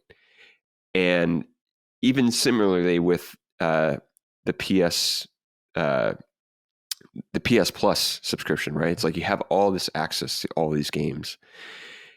And for some reason, I'm like just totally happy with what's there. And, you know, even in the sense of PS4 Pro versus PS5, somehow I'm like locked into a thinking kind of like, yeah, like I know it can get better than this, but there's a feeling of like, yeah, there's a feeling like it can't get any better than this. And I'm totally content with this somehow. Like I'm okay. The fact that I'm 10 years off playing Last of Us, you know what I mean? And that's the other thing that I will always talk about. Things will always kind of rise to the top. Things can be discovered at any time. And I think that's when you talk about these lasting things as it relates to bands, like you said it, you know, you said it's like a je ne sais quoi or something. There's just something. If you have that, you'll always be able to be discovered, you know? But I apply that to games too, because I'm not even in my mind, like I know it can be better. Like I was saying, it's like, I know PS5 has, you know, superior sound and graphics and all these things, but somehow coming into PS4 right in the last year, I'm just like going slow with it, and I can't necessarily take in all this stuff. And I'm, you know, playing Oddworld over and over again. And I'm like, there's a comfort level, dude. Even recently, as I mentioned, like probably the most game I played in the last month is WWE 2K4 or 2K24. And like, that just came out of nowhere because I recently got back into wrestling via AEW and started watching WWE with a good friend of mine. Dude, And I'm playing the PS4 Pro version. Thankfully, a good buddy of mine gifted me the game, which was super generous of him. Very similar to you. It's like I'm getting gifted these games. But I just say this because I'm playing this game and I'm thinking back to playing Royal Rumble on Sega. And I remember I like desperately wanted Royal Rumble on Super NES when I was a kid. The reason why I'm bringing up these old games, because I said this straight up when we watched a pay-per-view, we watched an AEW pay-per-view, and afterwards I was exposed to 2K23, playing it on a PS5 and like really great sound and, big screen and everything. And I just said to my buddy, it was just like, this is a fucking dream game, man. And even though like I haven't been into wrestling the way that I was, like when I was a kid, I was so obsessed with it. And I was so obsessed with playing wrestling video games. And somehow just the shit that where we are now with the gameplay and the wrestling, not to turn this into this thing about wrestling video games or anything. I'm just saying like, there's a feeling I'm like, you don't need to do anything after this. It's like, just let this be. Let WWE 2K24 be this. And I'm playing it on fucking PS4 and I'm just totally content. And that's what I'm saying, where it's like, we are living in some time where there's always going to be something else. There's always going to be new bands, new everything all the time. But there is something about, there's no way you can just keep up with all of it, because or else you can, and you can, it's hard sometimes where things like music and things like pro wrestling now for me and video games, these are things that I really, really love.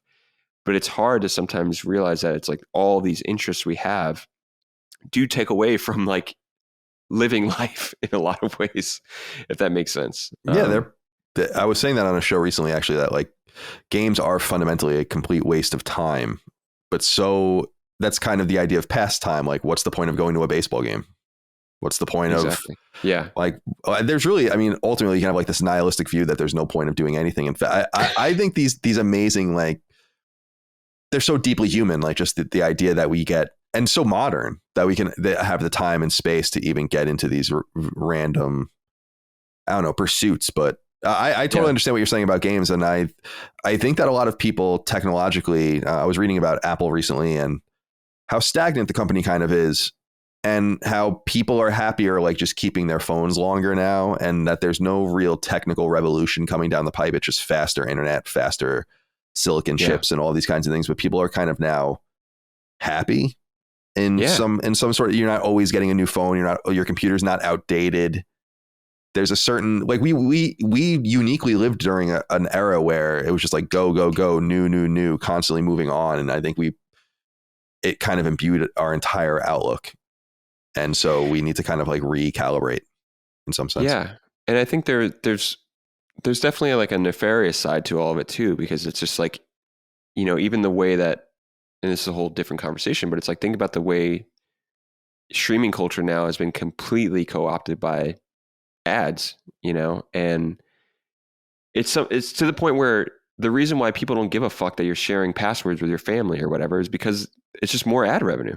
You know what I mean? And it's literally, or even me, like I have fairly inexpensive like Roku TVs, and like there's essentially fucking computers and they're just streaming shit. And it's like, no matter what, these companies don't give a fuck as long as they're getting ad revenue and the ads are getting out there. And it's just kind of like, it is something that at some point has to make another change, I think, because it is, like how you're saying, there's definitely elements where I could be totally okay with what I have, and then the other sad part of it is that there's so many people that don't have access to these things we're talking about too, and it is kind of like a privilege to talk about the shit we're talking about. And I say that in that, even like, when you think about like Uber or Airbnb and the way that kind of disrupted these industries, right? But in reality, it's like, did it really need to be disrupted this way? And like, you start learning about all the other pitfalls that come with this shit, where you're like, yeah, Uber was great for time being, but then you realize it was great for time being because it was making people a shit ton of fucking money, and now shit sucks. And yeah, it was funny. I think did you watch John Oliver recently? I saw him talk about something like where he was saying, and he made a great point, and it's so obvious. It's like Uber felt so good when it came out, or Airbnb and all these things, because you were getting more than you were paying for, like, the value of, like, they were literally subsidizing your life. And then when they started to kind of flip the switch and be like, oh, now we need to become a profitable enterprise like all other enterprises, you realize like how the deal wasn't as good as it seemed, because it fucked all over workers and the quality went down and whatever the various cases might be. So I totally agree with that sentiment. Yeah, and then it becomes a thing of class and privilege and a lifestyle thing, you know. Totally. And it's like, sure enough, yeah, cool. I can stay in this nice Airbnb that, hopefully I don't have a fucking axe murder as the host, and instead of staying at a hotel or whatever. And it's like there's still that kind of element of like, yeah, like I guess it just sucks because hotels shouldn't be that expensive, and I get it, like this idea of disrupting things and providing income for people that have like other properties and stuff. But like, what about the people that don't have property? You know what I mean? It's like there's still also it doesn't necessarily benefit everyone. I also think that like it kind of backfired in a sense of it, because it created like a greater division between what you might call the haves and the have-nots, or people with money and people without it, where Airbnb became more affordable. It put like a downward pressure on hotels. A lot of hotels might have suffered because of that. The ones that remained were well priced. And like, for instance, I just went to Boston and New York, and I couldn't believe how expensive like just hotel rooms are now. Like I was like, it's not a special hotel. It's like, your fucking base, I don't want to go to like a fucking rat hotel, but like like a Sheraton or something was fine with me. I'm not looking for something crazy. Yeah. But and so it kind of creates like a greater division where people on the bottom are getting like lower quality, people that, it's just like inflation, like people that have money, it doesn't matter that your eggs are 15% more to them. It's irrelevant. They can be up 1,000%. It's not going to be relevant to them, and I am worried about that too, but that's another topic in and of itself.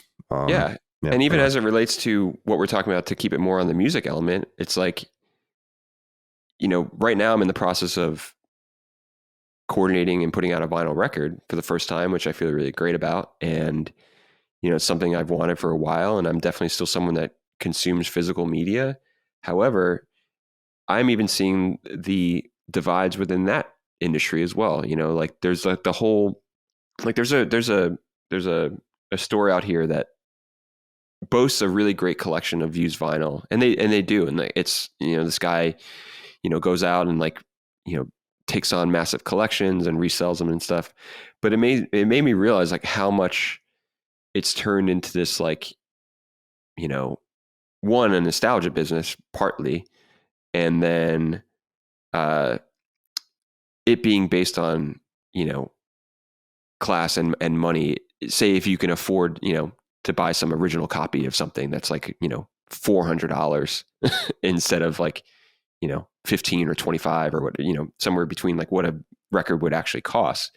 And that's what I mean. It's like these things somehow, because of everything that's going on, it's like everything is raised and becoming these things that are like very niche in some ways. But then I say this, but then like apparently there's this massive vinyl boom, and sure enough, it's driven by like major labels like totally monopolizing all the pressing plants, pressing fucking 500,000 copies of like Taylor Swift records, and people are buying them because it's a collector's lifestyle thing, whether they own a vinyl record player or not. And it's like, here I am like pulling fucking teeth trying to get a 300 press copy record out. So there's just these like, and this maybe just how it's always going to be. There's always going to be this unbalance. It is interesting that music seems to have suffered from, music's blowback in terms of the way it was structured and from the label perspective and all of that was immediate upon the digital revolution and iTunes kind of giving them a way out and kind of allowing them to make some revenue in this new digital revolution at the turn of the century or everything like that. But it's funny how it's not funny. It's just a consequence of capitalism and art fusing, I guess. But that level of disruption really had major ramifications for the way music is produced. Obviously, you know this better than anyone, and the way labels spend money and everything else. And you see that in TV and movies kind of happening more slowly, but with streaming, where these are unsustainable practices for them economically. TV shows are just made on these conveyor belts. They're almost canceled without a second thought. Sometimes they're put away and never released at all to write them off on taxes, as happened with that Acme movie recently. Yeah. And I don't know, I find it very distasteful, because I have no problem with the mix of money and art. Like I think about the great patrons in the Renaissance. Like, people were paying. It's not like fucking, you know, Raphael and you know, Da Vinci and all these guys were just living and being like, I'm going to be a fucking writer and an artist and invent things, and I'm going to live like a pauper. It's like, no, people are paying him. Rich people are paying them serious amounts of money to do all this kinds of stuff and to live that and do it in their name and be the beneficiary of that clout and all the rest. So I have no problem with that, but it seems to have gotten out of control in some sense. And I especially hate what you were saying about ads and everything creeping in, where it used to be enough to just subscribe to something and not get any ads. And now there's like another tier. It's like, no, you subscribe and now you have access to the content with ads. But now you have to subscribe at a lot higher tier to have no ads. It's like, Hulu started doing this first. And it's obnoxious, you know? And it pisses me the fuck off. That's why I give us a shout out to Spotify, although I know that they're strangling a lot of, or helped strangle a lot of the music industry the way it used to be done, but they've at least kept their prices down for the consumer. So it doesn't feel like, I'm at the point with Netflix where I look at it and I'm like, it's like $20 a month or whatever. I'm like, this is kind of crazy. I feel like when I first got it, it was like 3 discs a month for like $6.99 or something insane like that, you know? And I'm like, I don't know, man. It's I'm going on a rant, but I just feel like the economics of everything are really unbalanced, and it makes me nervous for artists, especially in this generation of embracing technological advancement in AI and the erasure of the artist and all of the rest, you know? So, well, yeah. And even to what you're saying with Spotify, it's preying on both sides of the coin, to where like because they've now convinced everyone that you should just have access to everything all the fucking time, and keeping their, I did read something the other day that they are kind of raising some sort of element of, it's for audiobooks. Oh my God. You like, there's like a second tier you'll opt into for audiobooks because it's a huge part of their business. But that's the thing, man. There's so many other like audiobooks or even podcasts, you know, think about what they paid fucking Joe Rogan of all people. You know, it's like, dude, the renewal really showed how crazy that show is, isn't it? That they basically let him go agnostic. Yeah. I mean, I'm just trying to say, it's just and then on top of that, like, you know, labels having stakes in Spotify, all this stuff, it does, you know, to go what we were saying before about all the legacy shit we've been talking about, whether it's Deftones or fucking, you know, Nirvana from the 90s or whatever. This shit has billions of streams. So, and I've talked about this before, and apologies, you know, if this is a repeated rant, but it's like, if you have, granted, the payout for Spotify is so fucked up, it's like, you know, fractions of a penny kind of thing. However, if you actually have a billions of streams, from like a regular standpoint, that's like still very good money. You know what I mean? But there's so many stakes in all those bands that are still getting this new push and newfound sense. You know, like for instance, Deftones has probably maybe like 1 billion streams on Spotify, or like 1 billion monthly listeners or something like that. Something crazy. I just say that whoever owns their masters, which probably is maybe them, maybe they own half of it. Yes, it's still not that much of their revenue and all this stuff, but like I cannot say this more. I cannot say this enough, in that like, if people, you know, smaller artists actually got the right push, or if just even the rate did change, it would be like life changing to some of these people. You know what I mean? And it's just, no matter what, like I said, where it's preying on both sides of the coin, like you have people that now think about if Spotify's been around for, you know, since 2009 or whatever it was, like, or when it actually really started having subscriptions, you're now, think about someone that's 15 years old. That's all they know, in a way. Maybe, you know, who knows? Maybe they have a, you know, family member that collects vinyl or or whatever. And, you know, apparently CDs are coming back now too. But I'm saying that's just what someone knows, and that's all they're going to know. And it creates a culture in which, yeah, you should have all this shit for $10, and That's why I'm surprised that they haven't raised the price. Like it seems very. You and I have reflected on this in the past. Like I would pay much more for Spotify. I remember saying when I got it in 2012, because I've been a subscriber for well over a decade now, I'm like, I would pay like $50 a month for this, like straight up. Like this is so valuable to me. I don't want to own the music. I don't care about that. Like I really just care about the access and like the constant rotisserie of music that I can have. The problem, Ramon, that we have, I think, is that, and this is the case with everything really, although there have been markets that have resisted it, like books, but where like digital book reading is not as big as they thought it was going to be. It's like people still want physical books. It kind of resisted that. But is that there is, you and I lived in that world of first we had tapes, right? And which was mega inconvenient. And then you had CDs, and there's no going back to that world for me. So I can't go back to this world of purchasing a la carte music in physical media. And then like the idea of owning it digitally is so strange to me, because it's like, well, I don't want to own it. Like we have, so like to me, I think the middle ground is people in positions of power and consumers that are willing. This is why I buy merch and like go to shows and shit. Absolutely. It's because that's where the money's really made. That's what I always try to remind people about, the squeeze that's going on in video games right now, and how people don't want to really pay for video games and they're paying too much and they're kind of arguing about it. I'm like, you have to understand that there's nowhere for us to go here. It's not like music where it's like, well, we can go on the road. Well, we can sell our own merch. Well, it's like, no, you have to release your video game through these one outlets like PlayStation or whatever. And then if you don't want to pay for it there, it's like that's over. And so music is kind of lucky in some sense that they have like this escape hatch, which is why I'm so pleased. And I'm having weird deja vu right now. It's why I'm so pleased that things like Coachella exist, even if it's not for me, because it's like, damn, there is some serious fucking money being made there. And that's good, because it's definitely not being made at fucking Strawberries anymore or wherever people go, Well, dude, and it's here's the flip side of this too. So like, I haven't talked about too much of the project that I'm in the process of releasing, just because I'm still really trying to go day by day on it. And it's more of like, I believe it when I see it. It's something I'm very, very excited about though. I know what that's like. Yeah. It definitely is in the realm that is like, experimental, ambient, shoegaze, I guess, if you want to call it.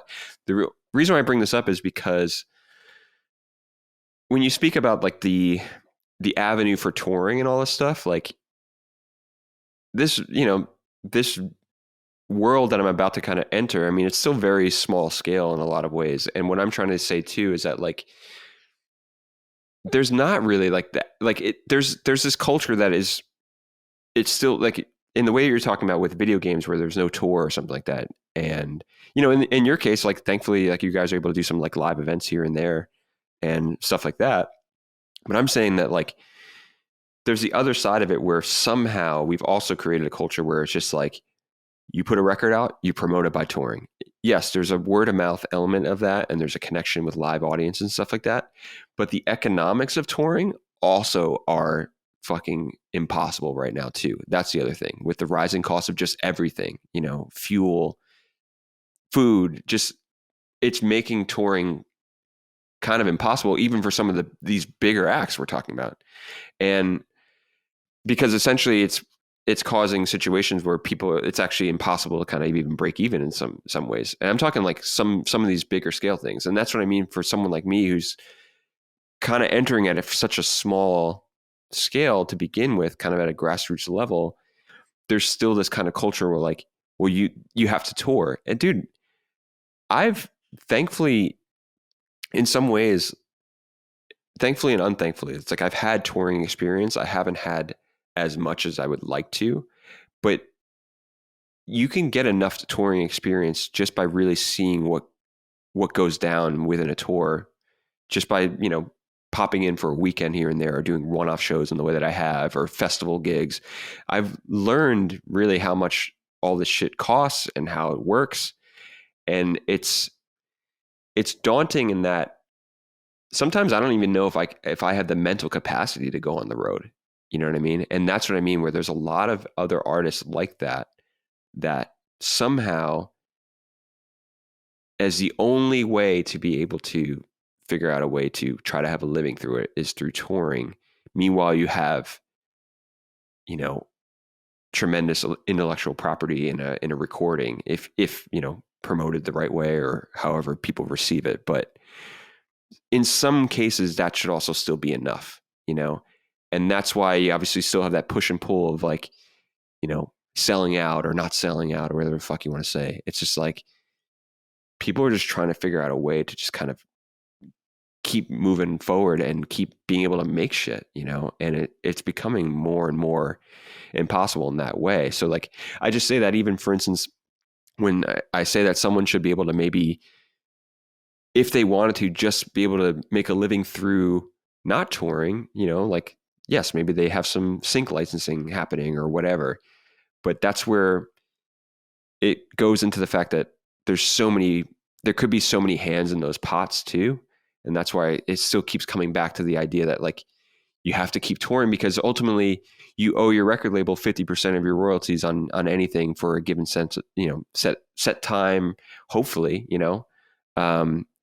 So it makes it so much more like it always has to somehow go to touring. And, you know, obviously you're speaking in a very positive light about it and that artists still kind of have that extra place, but it's like, there's still the other subset of people in the way that you're even saying about video games where it's like, you don't have that option. And then there's sadly musicians that don't have that option too. Sure.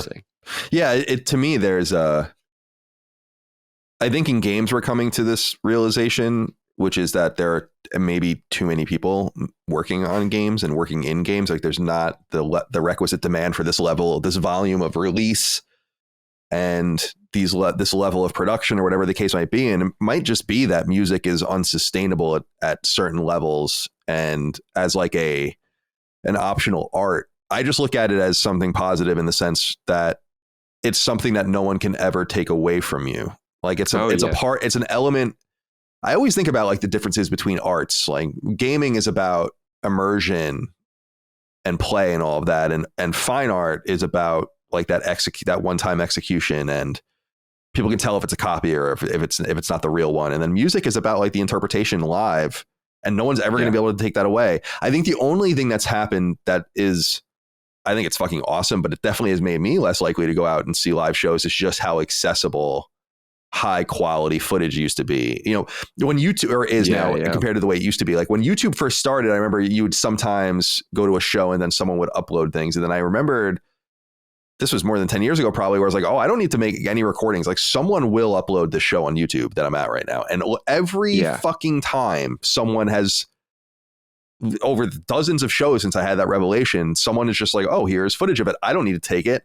And then you take that a step further, like what's happening with 311 Day or Coachella and a lot of other things where it's like, oh, they have like soundboard quality feeds of this with amazing footage. I don't have to be there.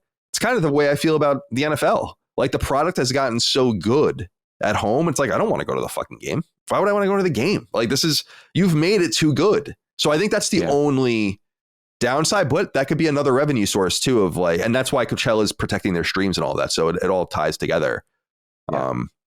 So I don't know. That's why I look at it as a positive, is that like, there's at least a way out for people that like you said, have the nexus of talent, timing, luck, whatever, you know? No, absolutely. And, you know, it does make me think, you know, when I was talking before about,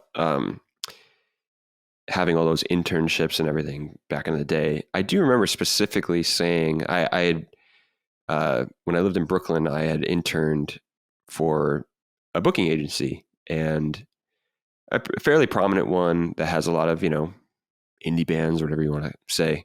But, I do remember saying specifically in the interview, like, regardless of, and this is probably 2011, you know, 13 years ago. And I did say, like, regardless, they asked me something about like, well, why would I want to be involved in a booking agency or something? And I think my general answer was more just like, because I think no matter what, people are going to always see live music. you know, even though, yes, we're analyzing right now and there's all these fucking cultural changes and everyone has their fucking phones out and all these things we can go on about as to why there's such a shift and economically and everything, but like somehow it's still happening, you know, aside from the fact of something like a fucking virus that rips through the fucking world that makes everyone not want to gather in crowds ever. You know, like I was never, back in 2011, I had never thought anything like that would happen. You know what I mean? But I was kind of just thinking from the place of what it is that I connect with musically and the things that I want to do, which is still perform, you know, and hopefully, yes, even though I'm saying the idea of, you know, having the mental capacity to tour, I still want to do shows regardless, wherever that might be. Even if they're just one-offs, because I still think there's something that is intrinsically connected between why you would make music in the first place. And it's to play it. You know what I mean? It's not necessarily, I mean, obviously that could, you know, have different meaning with, say, if you're, say, even like I'm composing for your podcast, right? It's like, that has that purpose. Maybe I'll play it live someday, maybe not. It just is what it is. It's just music for the purpose of a theme song, you know, but I mean more so like music from, you know, why you would make a record. And it's because you would want to still perform it live in some way, shape, or form. And that's kind of like, that goes into really anything. It's like, why would you learn an instrument? You know, yes, you can do it for a hobby, but like the goal would be to play, you know, to perform, you would think. Yeah, I would think so too. Yeah. And I agree. There's nothing like a live show, like a good live show, and the impact that can have on your morale, your spirit. It's good shit, man. I love it. I love live music. Yeah. And so dude, and that's what I'm saying. Even this weekend, you know, the way that I was responding to watching No Doubt rip out some of these songs on a live stream, like, it made me so happy. And I was just on my fucking couch.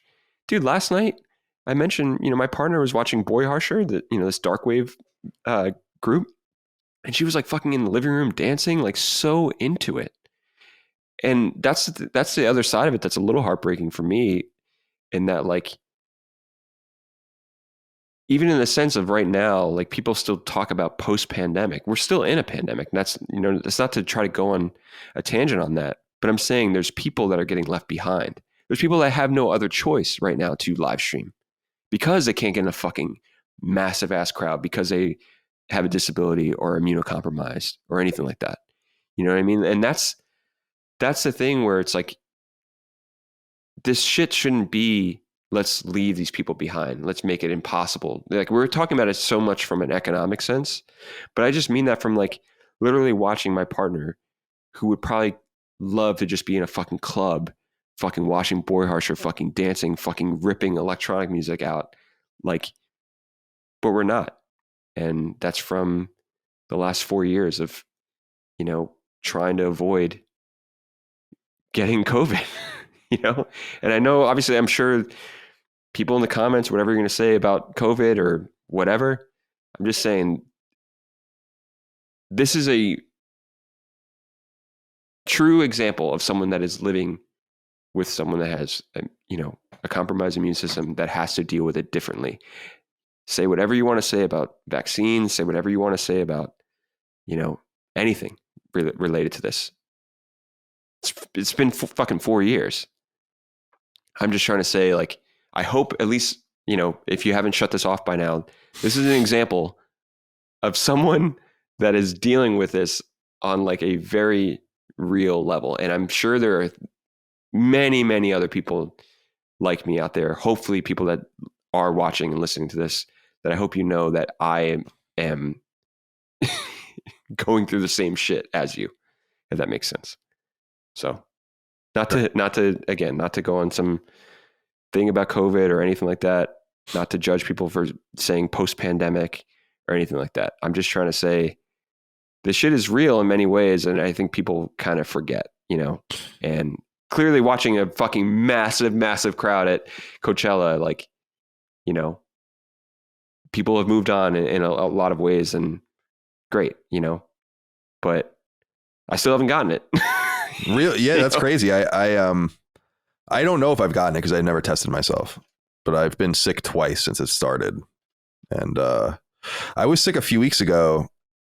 I don't really get sick very often, knock on wood, but mostly because I don't socialize very much, frankly. So it's like I'm not going to be exposed to very many vectors.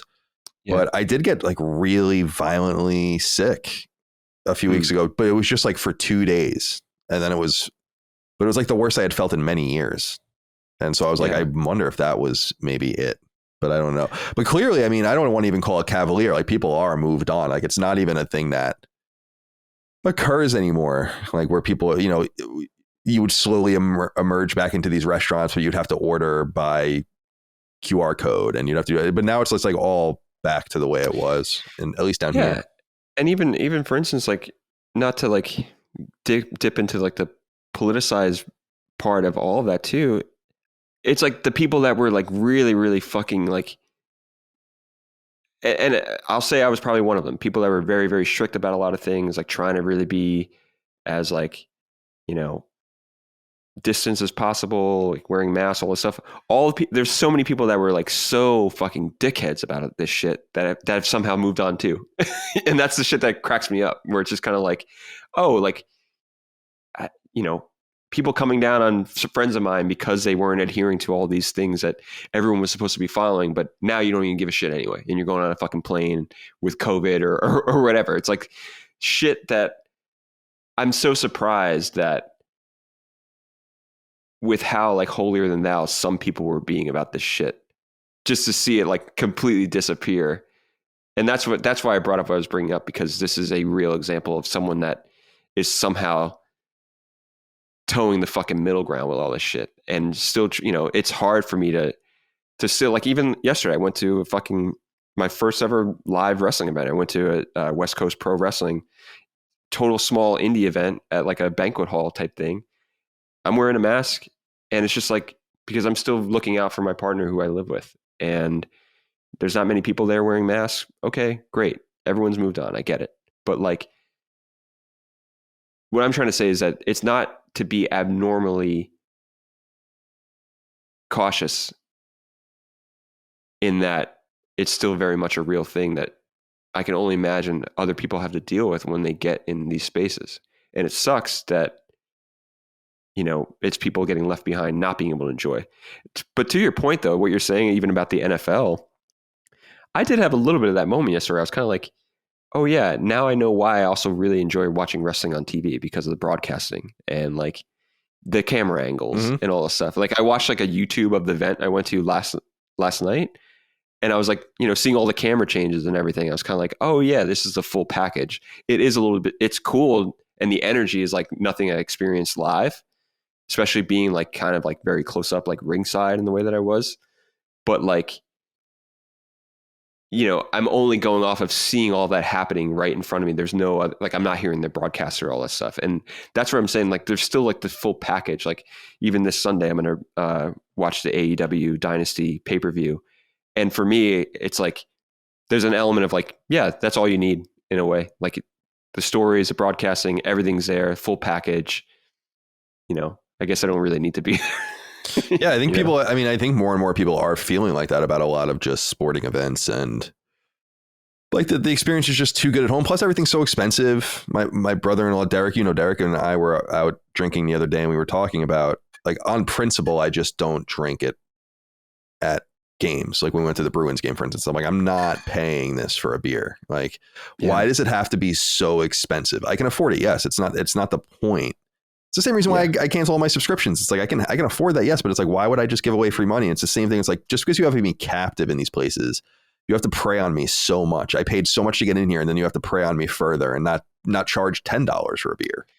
It's got to be 18, you know? Well, it's interesting. Fucking crazy. Yeah.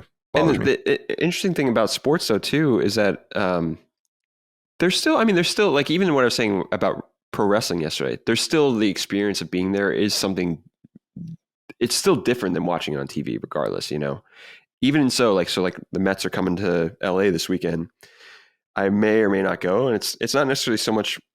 I mean, I'm still kind of leery with crowds, but I've seen the Mets play the Dodgers a couple times in the last 3 years, and there's still that feeling of like, oh yeah, like this is an experience that you really can't experience other places, you know, being in a ballpark. However, like you're saying, it's like, you know, to be able to have, you know, to have to spend fucking $9 on a beer or whatever it is, even more than that. Yeah.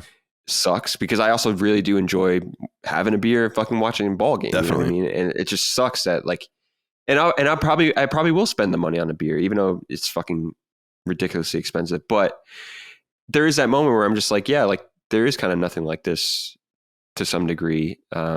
This is why you're here. But even so, like right now, I'm still kind of like, as much as I enjoy the Mets and I really enjoy being in a different city to be able to show that I'm a Mets fan, you know, specifically LA.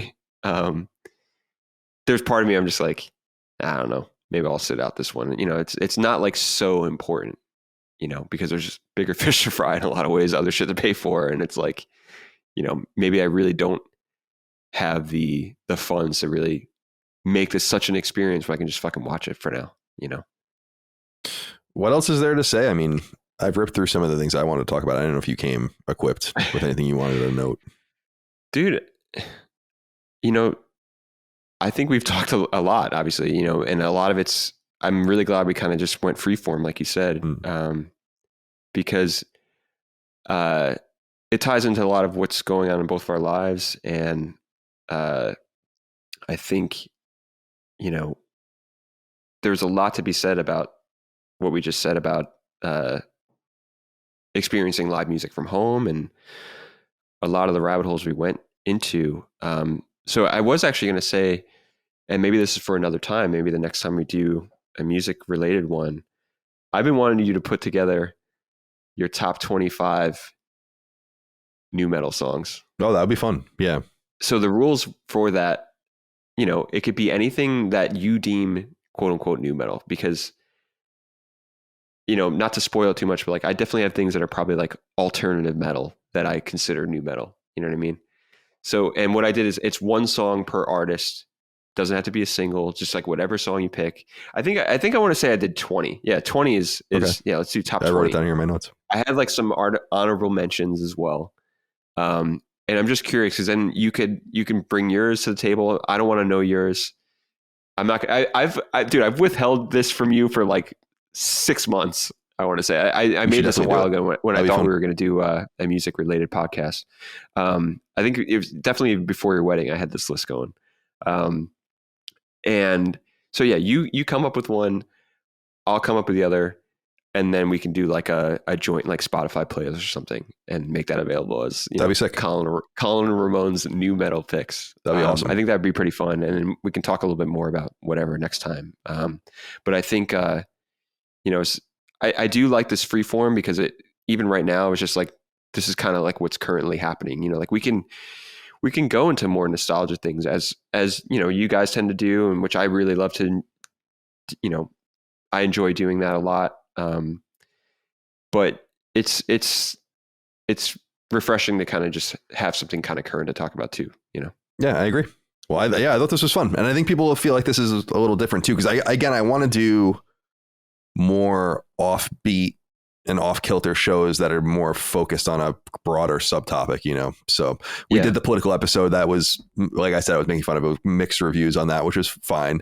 I wanted to do music. I wanted to do sports at some point and a few other things, like, cause it's a good idea. Yeah. Like I don't know. I don't want to speak like I'm a fucking polymath or anything like that. I just have really eclectic tastes, and it's hard for me to find you're one of them, obviously, but it's hard for me to find very many people that like really line up with me in a lot of different ways. Like I'm always I find it peculiar that there's such a dissonance between gaming fans and sports fans. Like there's not a big crossover between them. And it's kind of strange to me, you know, like, cause that's such a natural thing that mixes up nicely for me. So I always love talking to people about, you know, the very specific permutation of things that I like as well. Yeah. I mean, dude, I was going to say too, very surprised. Same thing with like wrestling and gaming too, or like there's definitely a lot of things that do cross, but it just always depends on like who you end up connecting with, you know what I mean? And who you end up kind of knowing throughout time and being able to kind of pick out like, oh yeah, that's the friend of mine that I can just kind of shoot the shit on, you know, about hockey or something. Like say if you had like Kevin on or something with hockey, you know, but I like this format in that it kind of just leaves it kind of open-ended. It can be tricky sometimes to, obviously, and we always kind of roll with it. Everyone brings their topics. It's really fun. We figure out a way to do it. I do like the idea of, we could still bring Dagan on for the music part too, because that's the other thing. I think Dagan is it's clear to anyone that listens to this show that Dagan is a massive music fan as well too, and I feel like there's just a lot of kindred nature between the three of us too. And that's why, not only do I love connecting with you on it, I love connecting with Dagan on it too. Yeah, I agree. I totally agree. And we have a few musicians and music fans in the company. So yeah, people to touch up on in the future. And we'll have you obviously on non-music related stuff in the future too. But I guess we'll leave it there. I mean, that was cool. I appreciated that. Ramon, where can people find you online? I don't even know. You're on Instagram, right? Most commonly now. I'm definitely, it's kind of like if you can find me, you find me. It's like something my dad would say. And that's partly because I'm trying to kind of figure out like how to start. But right now I'm at Instagram. It's Joys, which is the name of my project that I haven't really spoken too much about. Short for Jump Out of Your Skin. And it's Joys with underscores in between them, and then quite a few underscores after it. That's all I can say. It's like I've made myself not completely untraceable. Once you see it, obviously it's, if you look at Colin's Instagram, you'll see that he follows me. So it's like, you find me there. I am in the process of like reamping the Bandcamp for this project and trying to, get to the place where it's going to be presentable. And I think, it seems like this record's going to be available end of July, probably, end of August, the latest. We're really trying to, in the midst of like a lot of coordination right now, waiting on test presses, which I'm really excited about. Hopefully I should be getting those in the next week or so. So aside from that, can't really find me too much. You can listen to, the theme music. Yeah. The theme music. Yeah. They'll find you there and there in spirit. Yeah, exactly. Cool, man. And we'll have you back more. We're going to do it. We want to do a vinyl project together in the future. Yeah. LSM as well. So we'll have more to say on that in the future as well. But, and when the project, when your new one's ready to come, we'll have you back on Constellation to discuss it and stuff like that. Oh, yeah. I'd love to. All right, cool. Well, I appreciate all of you guys out there. Thank you for your love, kindness, and support. All things Constellation, Last Stand Media. You know the drill. Patreon.com/Last Stand Media for early ad free access. LastStandMedia.store for merch. We'll see you next time for more. Until then, goodbye. Constellation is a product of Last Stand Media and Colin's Last Stand LLC and is proudly recorded in the USA. The show was conceived by and is directed and hosted by me, Colin Moriarty. My co-host is my brother, Dagan Moriarty. The show is produced by Last Stand's executive producer, Dustin Furman, and is edited by associate producer, Ben Smith. All Last Stand theme music is by Ramon Narvaez, and all of our graphics and logos are by Dagan Moriarty. As you know, all of Last Stand Media's podcasts, including Constellation, are fan-funded on Patreon at patreon.com/laststandmedia. The following names are at the producer level on Patreon, our highest support tier, and we're infinitely grateful for your thoughtful and kind contributions to our independent endeavor.